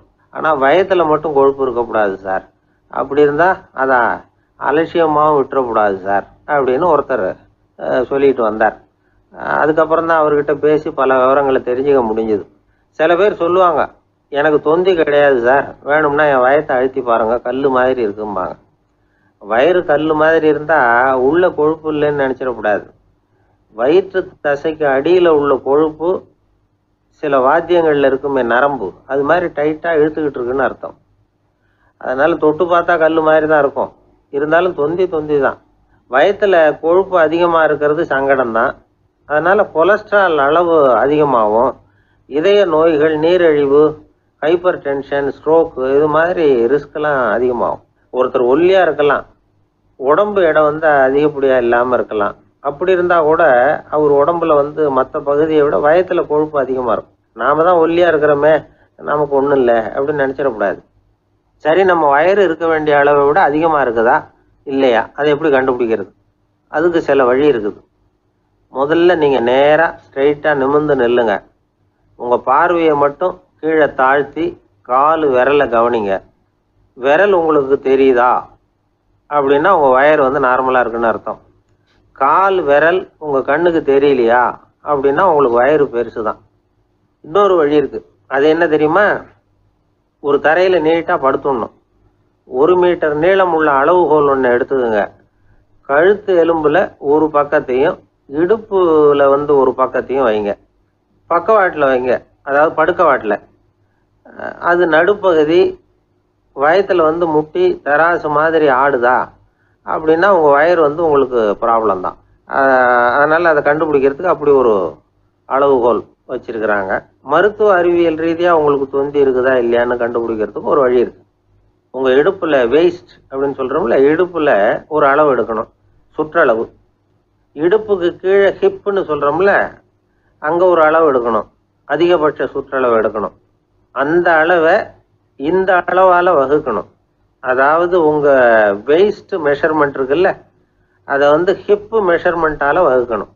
இந்த விகிதம், அதாவது வெயிஸ்ட் ஹிப் ரேஷியோ, ஆண்களுக்கு 0.95க்கு மேலே போகக்கூடாது, பெண்களுக்கு 0.85க்கு மேலே போகக்கூடாது. அப்படி போயிட்டுதுன்னா வயிறு பெருத்துருக்குதுன்னு அர்த்தம். இது டாக்டர்கள் கண்டுபிடிக்கிற ஒரு விதம். சரி, இந்த தொந்தியை குறைக்கிறதுக்கு என்ன பண்ணலாம்? பட்னி கிடக்கலாமா அப்படின்னா அது தேவையில்லை. ஆனால் கலோரி அளவை குறைக்கணும். அது எப்படி? கொழுப்பு ஆகாரத்தை குறைக்கணும். இப்போ கார்போஹைட்ரேட்டு, புரோட்டீன்லாம் இருக்குதுல்ல, அதெல்லாம் ஒரு கிராமுக்கு சுமாராக 4 கலோரி கொடுக்கும். ஆனால் கொழுப்பு ஒரு கிராமுக்கு 9 கலோரி கொடுக்கும். அதனால் ஒரே அளவுள்ள ஆகாரங்களில் கூட கலோரி வித்தியாசம் இருக்குது. கலோரி அளவு குறைச்சலாக கொடுக்கக்கூடிய ஆகாரம் சாப்பிடணும். இப்போ தொந்தியை குறைக்கிறதுக்கு கடுமையான உடற்பயிற்சி தேவையா அப்படின்னு கேட்டால் அதுவும் தேவையில்லையா. ஆகாரத்தில் கொழுப்பை குறைச்சாவே போதும், மற்ற ஆகாரம் செரிக்கிறதுக்கு லேசான உடற்பயிற்சியே போதும். வயத்தை குறைக்கிறேன்னு சொல்லி சில பேர் உட்காந்து எழுந்திருப்பாங்க, அதுவும் தேவையில்லையா. அப்படிலாம் பண்ணி உங்களை கஷ்டப்படுத்திக்க வேண்டியதில்லை. வயத்தை குறைக்கிறதுக்கு அதெல்லாம் உதவுறது இல்லை அப்படின்னு அது சம்பந்தமான நிபுணர்கள் சொல்கிறாங்க. இப்போ இது சம்பந்தமாக 1984 ஒரு சோதனையே பண்ணி பார்த்துருக்குறாங்க. ஒரு நாளைக்கு 185 தடவை உட்காந்து எழுந்திருக்கிறது. இது மாதிரி 27 நாள் பயிற்சி பண்ணிவிட்டு பார்த்தாங்களாம். வயிற்று கொழுப்பில் எந்த மாறுதலும் இல்லையா. அதனால் உட்காந்து எழுந்திருக்கிற வேலையெல்லாம் தேவையில்லை. தொந்தியை குறைக்கிறதுக்கு முயற்சி பண்ணுறவங்க தோற்றத்தை அழகாக்கிறது ஒரு பக்கம் இருந்தால் கூட ஆரோக்கியமான நீண்ட வாழ்வுக்கும் அவங்க அஸ்திவாரம் போடுறாங்கன்னு தான் அர்த்தம். ஒருத்தர் வந்தார், சார் எனக்கு தொந்தி இருக்கா இல்லையான்னு கண்டுபிடிக்கிறது கஷ்டமாக இருக்குதுன்னார். சரி, நான் கண்டுபிடிக்கிறேன், இப்படி தரையில் காலை நீட்டி ஸ்ட்ரைட்டாக படுங்க அப்படின்னோம். சரின்னு படுத்துட்டார். இப்போ உங்கள் கண்ணை திருப்பி கால் கட்டை விரலை பாருங்க, கட்டை விரல் தெரியுதா அப்படின்னு கேட்டேன். தெரியுது சார்னார். நீங்கள் தெரியுதுன்னு சொல்கிறத நான் எப்படி நம்புறதுன்னு. அதோ தெரிகிற அந்த கட்டை விரல் நுனியில் ஒரு ஈ கூட உட்காந்துருக்குது பாருங்க சார் அப்படின்னார். அப்படின்னா நீங்கள் பார்க்குறது கட்டை விரல் இல்லை சார், உங்கள் மூக்கு நுனி, அங்கே தான் இப்போ ஈ உட்காந்துருக்குது அப்படின்னோம்.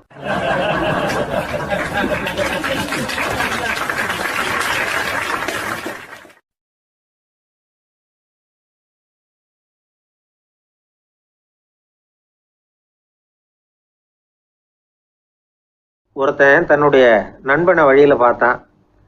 என்னப்பா லெட்டர் போட்டுனே கிடச்சிதா அப்படின்னா. ஓ கிடச்சிதேன்னா அவன்.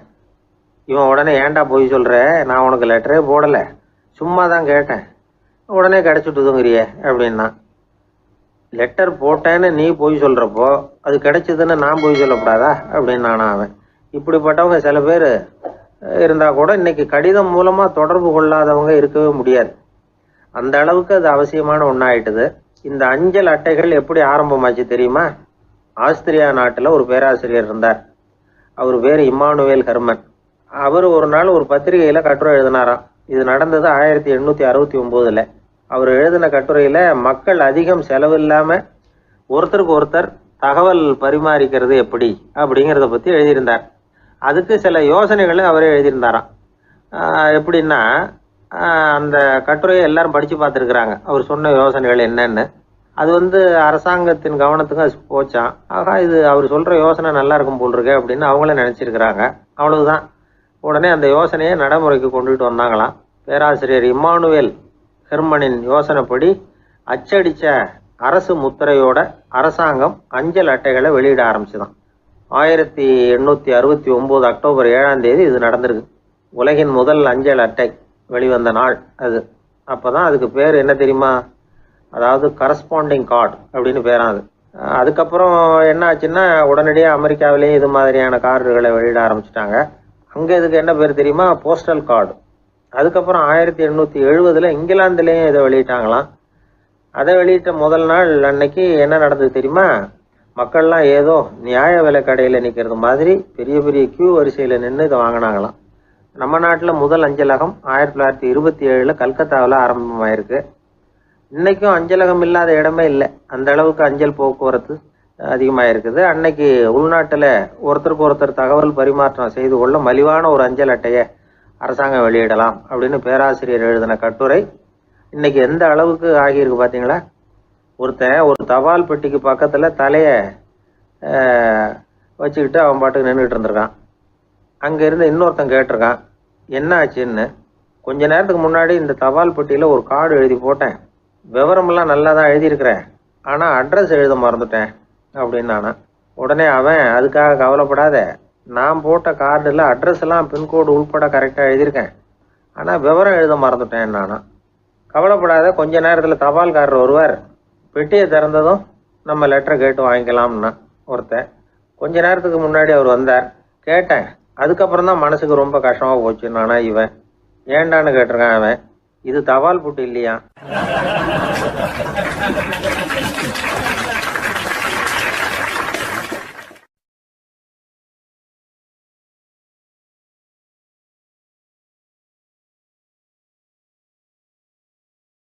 மனிதர்களில் சில பேர் ரொம்ப வித்தியாசமாக நடந்துக்குவாங்க.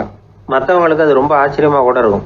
அந்த ஆள் ஒரு மாதிரி பார்த்து நடந்துக்கோ அப்படின்னு கூட சொல்கிறது உண்டு. இவங்களை பார்த்து நாம் பித்து குளியும்போம். உளவியல் இவங்களை எக்ஸென்ட்ரிக்ஸ் அப்படின்னு சொல்லுது. இவங்களை மனநோயாளிகள்னு தவறாக புரிஞ்சிக்க கூடாது. அவங்க வேற, இவங்க வேற. எக்ஸென்ட்ரிக்ஸ் பற்றின சில விவரங்கள் ஒரு புத்தகத்தில் இருக்குது. அதாவது ஸ்காட்லாந்தில் ஒரு உளவியல் மருத்துவர் அதை எழுதியிருக்கிறார். அவர் பேர் டாக்டர் டேவிட் வீக்ஸ். அவருக்கு ஒரு உதவியாளர் இருந்தாராம். அவர் பேர் கேட் வுட். இவங்க 2 பேரும் சேர்ந்து இங்கிலாந்து பூரா சுற்றி பார்த்துருக்காங்க. 3 வருஷம் சுற்றினாங்களாம். நான் சொன்னது மாதிரி ஒரு மாதிரியாக இருக்கிற ஆசாமிகள் பல பேரை சந்தித்து பேசி அவங்கள பற்றி ஆய்வுலாம் நடத்தியிருக்கிறாங்க. அப்படி நடத்தி அதை ஒரு புஸ்தகமாக எழுதியிருக்கிறாங்க. நிறைய பேசி பார்த்துட்டு அவங்க சொல்லியிருக்கிறத கேட்டால் ரொம்ப ஆச்சரியமாக இருக்குது. நாம் இவங்களை பார்த்து பித்துக்குழிங்கிறோம், எக்ஸென்ட்ரிக்ஸ் அப்படின்னு சொல்கிறோம், கிண்டல் கூட பண்ணுறோம். ஆனால் அவங்களோட அறிவு ரொம்ப தெளிவானதான். இந்த ஆராய்ச்சியாளர்கள் சொல்கிறாங்க, அவங்க உடல் நலமும் ரொம்ப நல்லா இருக்குதான், உடம்புலையும் எந்த கோளாறும் இல்லையா. அவங்களுக்கு மகிழ்ச்சியும் அதிகமாக, ஆயுளும் அதிகமாக.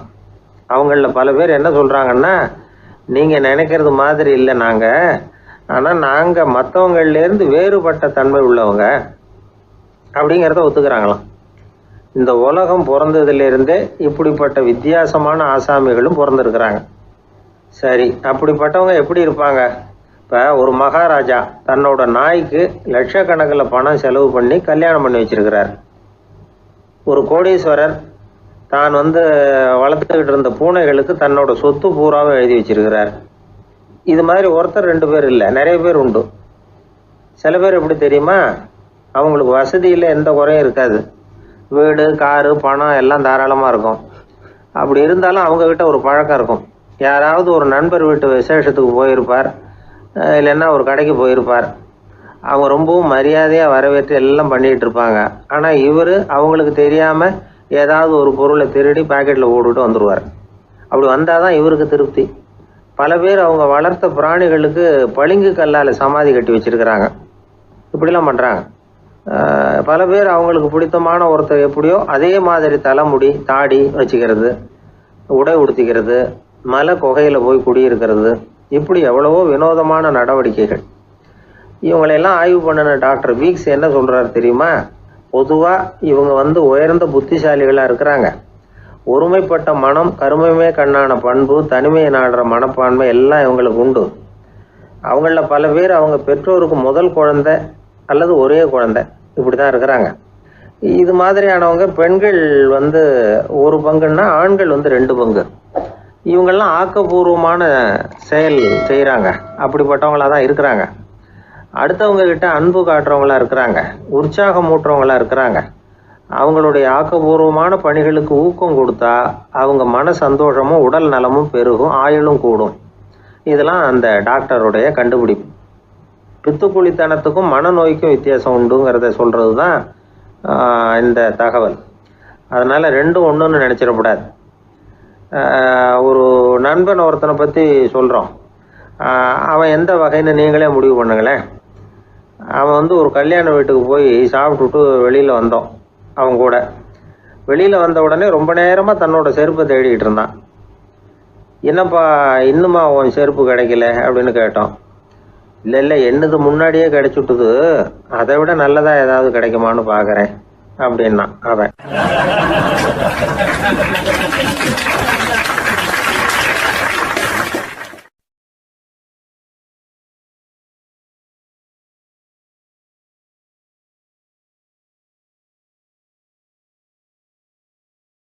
ஒரு தடவை கலைவாணர் NS கிருஷ்ணன் பேராசிரியர் கல்கியை சந்தித்து பேசிக்கிட்டு இருந்தாராம்.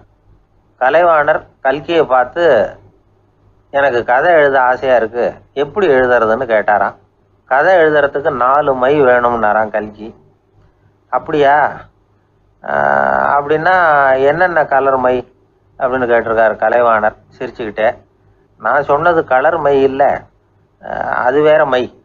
அதாவது கதை எழுதுறதுக்கு தேவைப்படுகிற 4 மை எதுன்னா, 1 திறமை, 2 பேணாமை, 3வது தனிமை, 4வது பொறுமை அப்படின்னாராம். உடனே கலைவாணர், உங்கள் யோசனை அருமை அப்படின்னாராம். அதுதான் கலைவாணர். பொதுவாக எழுத்தாளர்கள் எழுதுகிற மாதிரி நடந்துக்கிறது இல்லை. ஆனால் கலைவாணர் என்ன சொல்லுவாரோ அதே மாதிரி நடந்துக்குவார். எல்லாருக்கும் எல்லாம் கிடைக்கணுங்கிற கருத்தை சினிமா படங்களில் வலியுறுத்துவார். அதே மாதிரி நடைமுறை வாழ்க்கையிலேயும் எல்லாருக்கும் எல்லாமும் கொடுப்பார். பணம், பதவி, புகழ் இப்படி எதுவுமே இல்லாத ஒரு சாதாரண மனுஷனாக இருந்தால் கூட இவர் மனுஷனுக்கு கொடுக்குற மரியாதையில் கொஞ்சமும் குறைச்சல் இருக்காது. இந்த குணம் சாதாரணமாக எல்லாருக்கும் இருக்கிறது இல்லை. அவர் சினிமா தியேட்டருக்கு போய் சினிமா பார்க்குறது வழக்கம். அவர் வந்திருக்கிறாருங்கிறது தெரிஞ்சால் போதும், வெளியில் பிச்சைக்காரங்க கூடிடுவாங்க. இது அவருக்கு தெரியும். வெளியில் நம்மளை நம்பி ஒரு கூட்டம் காத்துக்கிட்டு இருக்குமேன்னு நினைப்பார். உடனே ஒரு 100 ரூபா நோட்டை கொடுத்து சில்லறையாக மாற்றிட்டு வர சொல்லுவார். படம் முடிஞ்சு வெளியில் வர்றப்போ சில்லறையோடு வருவார். எல்லாருக்கிட்டையும் கொடுத்துருவார். ஏன்னா எல்லோரும் தேடிட்டு வருவாங்க அவரை. என்ன எல்லோரும் சௌக்கியமாக இருக்கிறீங்களா அப்படின்னு பிரியமாக விசாரிப்பார். ஏதோ ரொம்ப நெருங்கின சொந்தக்காரங்களை விசாரிக்கிறது மாதிரி விசாரிப்பார். தன்கிட்ட இருக்கிற சில்லறையை எல்லாருக்கும் சமமாக பிரித்து கொடுத்துட்டு தான் அங்கேருந்து புறப்படுவார்.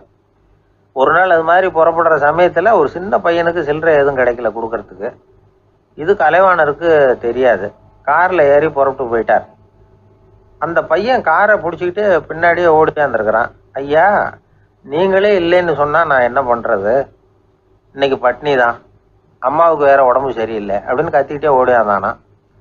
கலைவாணர் கவனிச்சிட்டார்.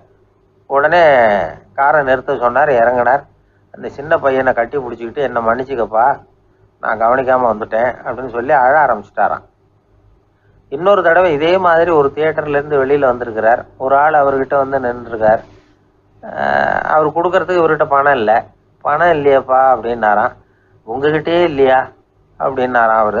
கலைவாணருக்கு மனசு ரொம்ப சங்கடமாக போச்சு. உடனே புறப்பட்டு வீட்டுக்கு போனார். அங்கே இங்கே தேடி பார்த்து அங்கேருந்த கொஞ்சம் நெஞ்ச சில்லறையை எடுத்தார். காரு டிரைவரை கூப்பிட்டார். தியேட்டர் வாசலில் நின்றுக்கிட்டு இருந்த ஆசாமியோட அங்க அடையாளங்களை சொன்னார். காரை எடுத்துகிட்டு போய் அந்த ஆளை கண்டுபிடிச்சி இந்த காசை கொடுத்துட்டு வா அப்படின்னு அனுப்பி வச்சாராம். பிச்சை போடுறதுக்காக காரை அனுப்புனதாக வேற யாரை பற்றியாவது நீங்கள் கேள்விப்பட்டிருக்கிறீங்களா? அவர் ஒரு வித்தியாசமான மனிதர், வித்தியாசமான கலைஞர். கலைவாணரோட சகோதரர் கல்யாணம் நடந்தது. அதில் தியாகராஜ பாகவதர் கச்சேரி முடிஞ்ச உடனே அதில் சம்பந்தப்பட்ட கலைஞர்களுக்கெல்லாம் கலைவாணர் பரிசுகள் கொடுக்குறார். அந்த கச்சேரியில் கடம் வாசித்தவருக்கு மட்டும் மற்ற எல்லாருக்கும் கொடுத்ததை விட பெருசாக ஒரு வெள்ளிக்கோப்பையை பரிசாக கொடுத்தாராம். மற்றவங்களுக்கெல்லாம் சின்னதாக கொடுத்துட்டு கட வித்துவானுக்கு மட்டும் பெருசாக பரிசு கொடுக்குறீங்களே ஏன்னு கேட்டிருக்கிறாங்க. அதுக்கு கலைவாணர் விளக்கம் கொடுத்தாராம். இப்பெல்லாம் ரயிலில் கூட்டம் அதிகங்கிறது உங்களுக்கு எல்லாருக்கும் தெரியும். இந்த வித்துவான் இவ்வளவு பெரிய மண்பானையை ரயிலில் ரொம்ப பத்திரமா உடையாம ரொம்ப தூரத்திலேருந்து கொண்டு வந்திருக்கிறாரே, அது என்ன சாமானியமான காரியமா? அவரோட அந்த சாமர்த்தியத்தை பாராட்டுறதுக்காக தான் அவருக்கு இவ்வளவு பெரிய பரிசு அப்படின்னாராம்.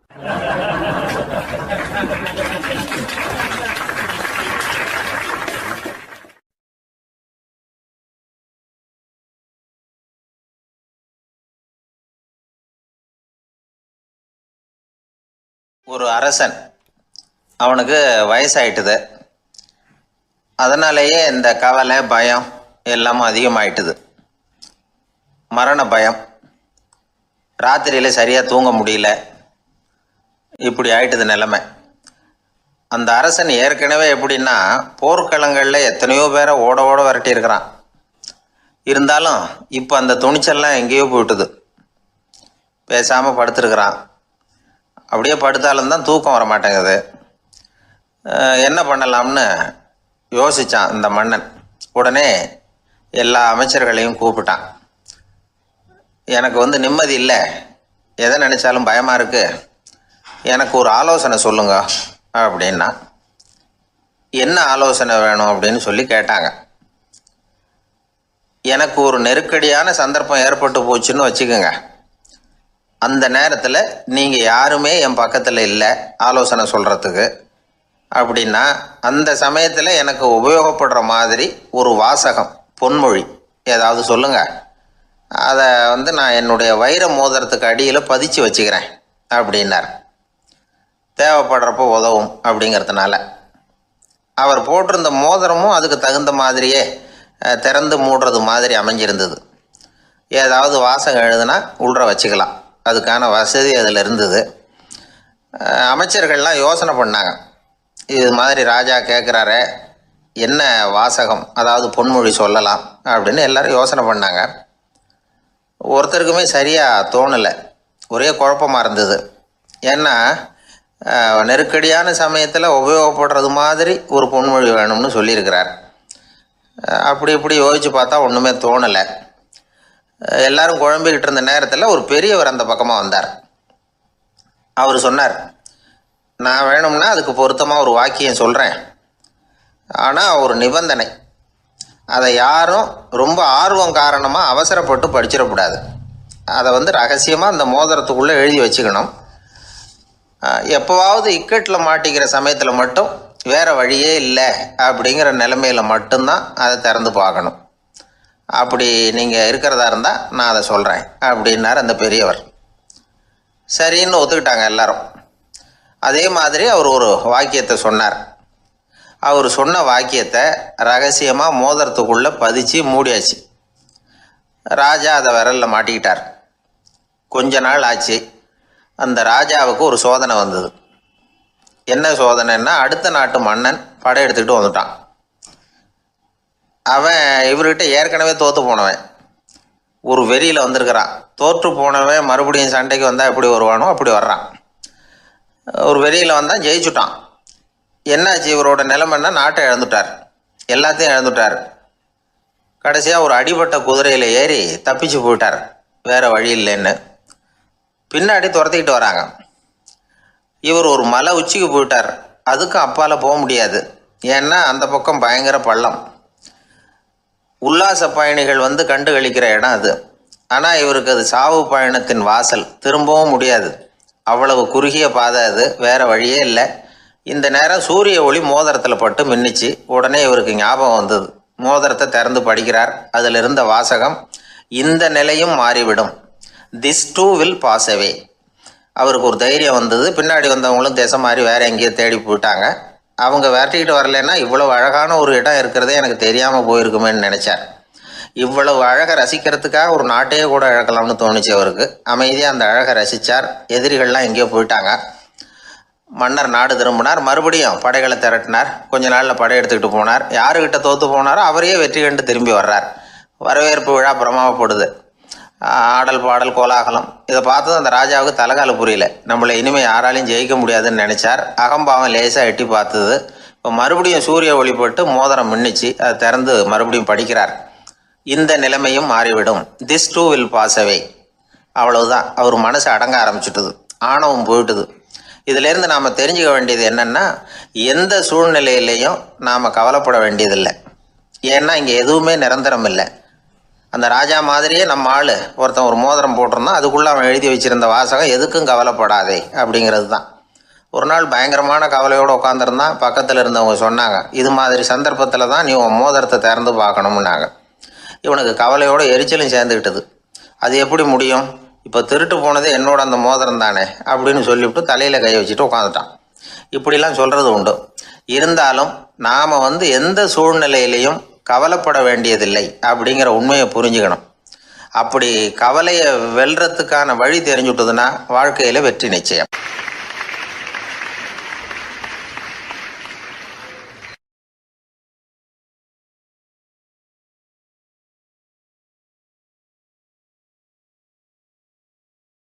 அறிவில் சிறந்தவர்கள் ஆண்களா பெண்களா? என்னுடைய நண்பர் ஒருத்தரை பார்த்து நான் கேட்ட கேள்வி இது. அவர் மெதுவாக தன்னுடைய தலையை சொரிஞ்சுக்கிட்டே சொன்ன பதில், அதில் என்ன சார் சந்தேகம், அவங்க தான் அப்படின்னார். அனுபவ அடிப்படையில் அவர் இப்படி சொல்கிறார். அறிவியல் அடிப்படையில் பார்க்குறவங்களும் இப்படி தான் சொல்கிறாங்க. இயற்கையின் நோக்கம் இனப்பெருக்கம், இதில் பெண்களின் பங்கு அதிகம். அதனால் இயற்கையே பெண்களுக்கு பல சலுகைகளை கொடுத்துருக்குது, சக்தியை கொடுத்துருக்குது. இப்போ வெளிநாடுகளில் இதை பற்றியெல்லாம் நிறைய ஆராய்ச்சி பண்ணி பார்த்துருக்குறாங்க. புள்ளி விவரங்கள்லாம் வெளியிட்டிருக்கிறாங்க. ஆண் குழந்தைகளை விட பெண் குழந்தைகள் முன்னாடியே பேச ஆரம்பிச்சுடுறாங்களாம். அது மட்டும் இல்லை, அதிக எண்ணிக்கையில் வார்த்தைகளை கற்றுக்கிறாங்களாம். அப்புறம் பலவிதமான வாக்கிய அமைப்புகளை அமைச்சு பேசுகிறதுலையும் பெண் குழந்தைகள் முன்னாடியே ஆரம்பிச்சுடுறாங்களாம். இதெல்லாம் சீக்கிரமாக செய்கிறது பெண் குழந்தைகள் தான். சம வயது உள்ள ஆண் குழந்தைகள் பெண் குழந்தைகள் இவங்களை வச்சு சோதனைகள் பண்ணி பார்த்துருக்குறாங்க. அதாவது ஒரே வயசுள்ள ஆண் குழந்தை பெண் குழந்தை இதெல்லாம் வச்சு அவங்கக்கிட்ட ஒரே கேள்வியை பல விதமாக கேட்குறது, ஒரே செய்தியை வேறு வேறு கோணங்கள்லேருந்து விளக்கிறது, தவறு இல்லாமல் பேசுறது, வேகமாக படிக்கிறது, எழுதுறது, புரிஞ்சுக்கிறது, இப்படி இதை பற்றிலாம் எத்தனையோ சோதனைகள்லாம் செஞ்சு பார்த்துருக்குறாங்க. அப்படி பார்த்ததில் என்ன தெரிஞ்சதுன்னா, அதில் எல்லாம் ஆண் குழந்தைகளை விட பெண் குழந்தைகள் 1.5 மடங்கு அதிக திறமை உள்ளவங்களாக இருக்கிறாங்களாம். இன்னொரு மொழியை கற்றுக்கிறது, பேசுறது, எழுதுறது, இது கூட பெண்களுக்கு சுலபமாக வருதான். 2 மொழிகளை மாற்றி மாற்றி பேசுறது, மொழிபெயர்க்கிறது, இப்படிலாம் கூட சோதனை பண்ணி பார்த்துருக்குறாங்க. இதுலேயும் பெண்களுக்கு தான் அதிக திறன். சரி, இதை விடுங்க. புள்ளி வச்சு கோலம் போடுறது, அதிலிருந்து இந்த கை கடிகாரங்களில் கம்ப்யூட்டர்களில் நுண்ணிய பாகங்களை பொருத்துறது, இது வரைக்கும் பெண்கள் தான் திறமையாக செயல்படுறாங்க அப்படிங்கிறது அந்த சோதனை முடிவு. இந்த நுட்பம், துல்லியம், விரைவு, சிறு கை இயக்கங்களோடு செய்ய வேண்டிய மென்மையான பணிகள், இதுக்கெல்லாம் தேவை கவன குவியம், பொறுமை, இதெல்லாம் பெண்கள்கிட்ட தான் இருக்குதான். அமெரிக்காவில் இன்னொரு சோதனை கூட செஞ்சு பார்த்துருக்குறாங்க. பெண்களின் மூக்கு மோப்ப உணர்வு, இதெல்லாம் எப்படின்னு பார்த்துருக்குறாங்க. பெண்கள் அதிக எண்ணிக்கையில் வாசனைகளை பிரித்து கண்டுபிடிச்சி விடுறாங்களாம். ஆண்களால் அந்த அளவுக்கு முடியலையாம். சரி, காது எப்படின்னா செவிப்புலன் உணர்வும் பெண்களுக்கு தான் அதிகமாக. ஒரு கும்பல், அதில் பலவிதமான சத்தம், அதுக்கு இடையில் இந்த குரலோட தொனி, ஏற்ற இறக்கம், இதை வச்சே பேசுகிற ஆளை கண்டுபிடிச்சிடுறாங்களாம். ஒரு கூட்டத்தில் தன்னுடைய வீட்டுக்காரர் எங்கே இருக்கார், பிள்ளைகள் எங்கே இருக்காங்க அப்படிங்கிறதெல்லாம் பெண்கள் சீக்கிரமாக கண்டுபிடிச்சி விடுறாங்களாம். இன்னொரு விஷயம், ஒரு பொருளை பார்த்த உடனே அது என்னென்னு அடையாளம் கண்டுக்கிறது, அதை மனசில் பதிய வச்சுக்கிறது, அப்புறமா இன்னொரு சந்தர்ப்பத்தில் அது எங்கே இருந்தது அப்படின்னு சரியாக ஞாபகப்படுத்திக்கிறது, இது மாதிரி சோதனைகள்லாம் கூட பெண்கள் தான் முன்னணியில் இருக்கிறாங்க. ஒரு சராசரி சூழ்நிலையில் ஆண்களை விட அதிகமான எண்ணிக்கையில் புன்னகை புரியறது, சிரிக்கிறது பெண்கள் தானா. அதிகமாக தோழமை உணர்வோடு பேசுறது அவங்க தானா. 2 பெண்கள் பேசிகிட்டு இருக்கிறதையும் பாருங்கள், அதே மாதிரி 2 ஆண்கள் பேசிகிட்டு இருக்கிறதையும் பாருங்கள். ஆண்கள் ஒரு அடி தள்ளியே நின்று பேசிகிட்டு இருப்பாங்க. மருத்துவர்களை எடுத்துக்கொள்ளுங்கள், அதாவது சிரிச்ச முகத்தோட நோயாளிகள்கிட்ட பரிவோடு பேசுறதுல பெண் டாக்டர்கள் தான் அதிகம். இதுவரை சொல்லப்பட்டது எல்லாமே அறிவியல் பூர்வமான செய்திகள். அதனால் இளம் பெண்கள் வாழ்க்கையில் சோர்வடைய தேவையில்லை. இயற்கையே நமக்கு சாதகம்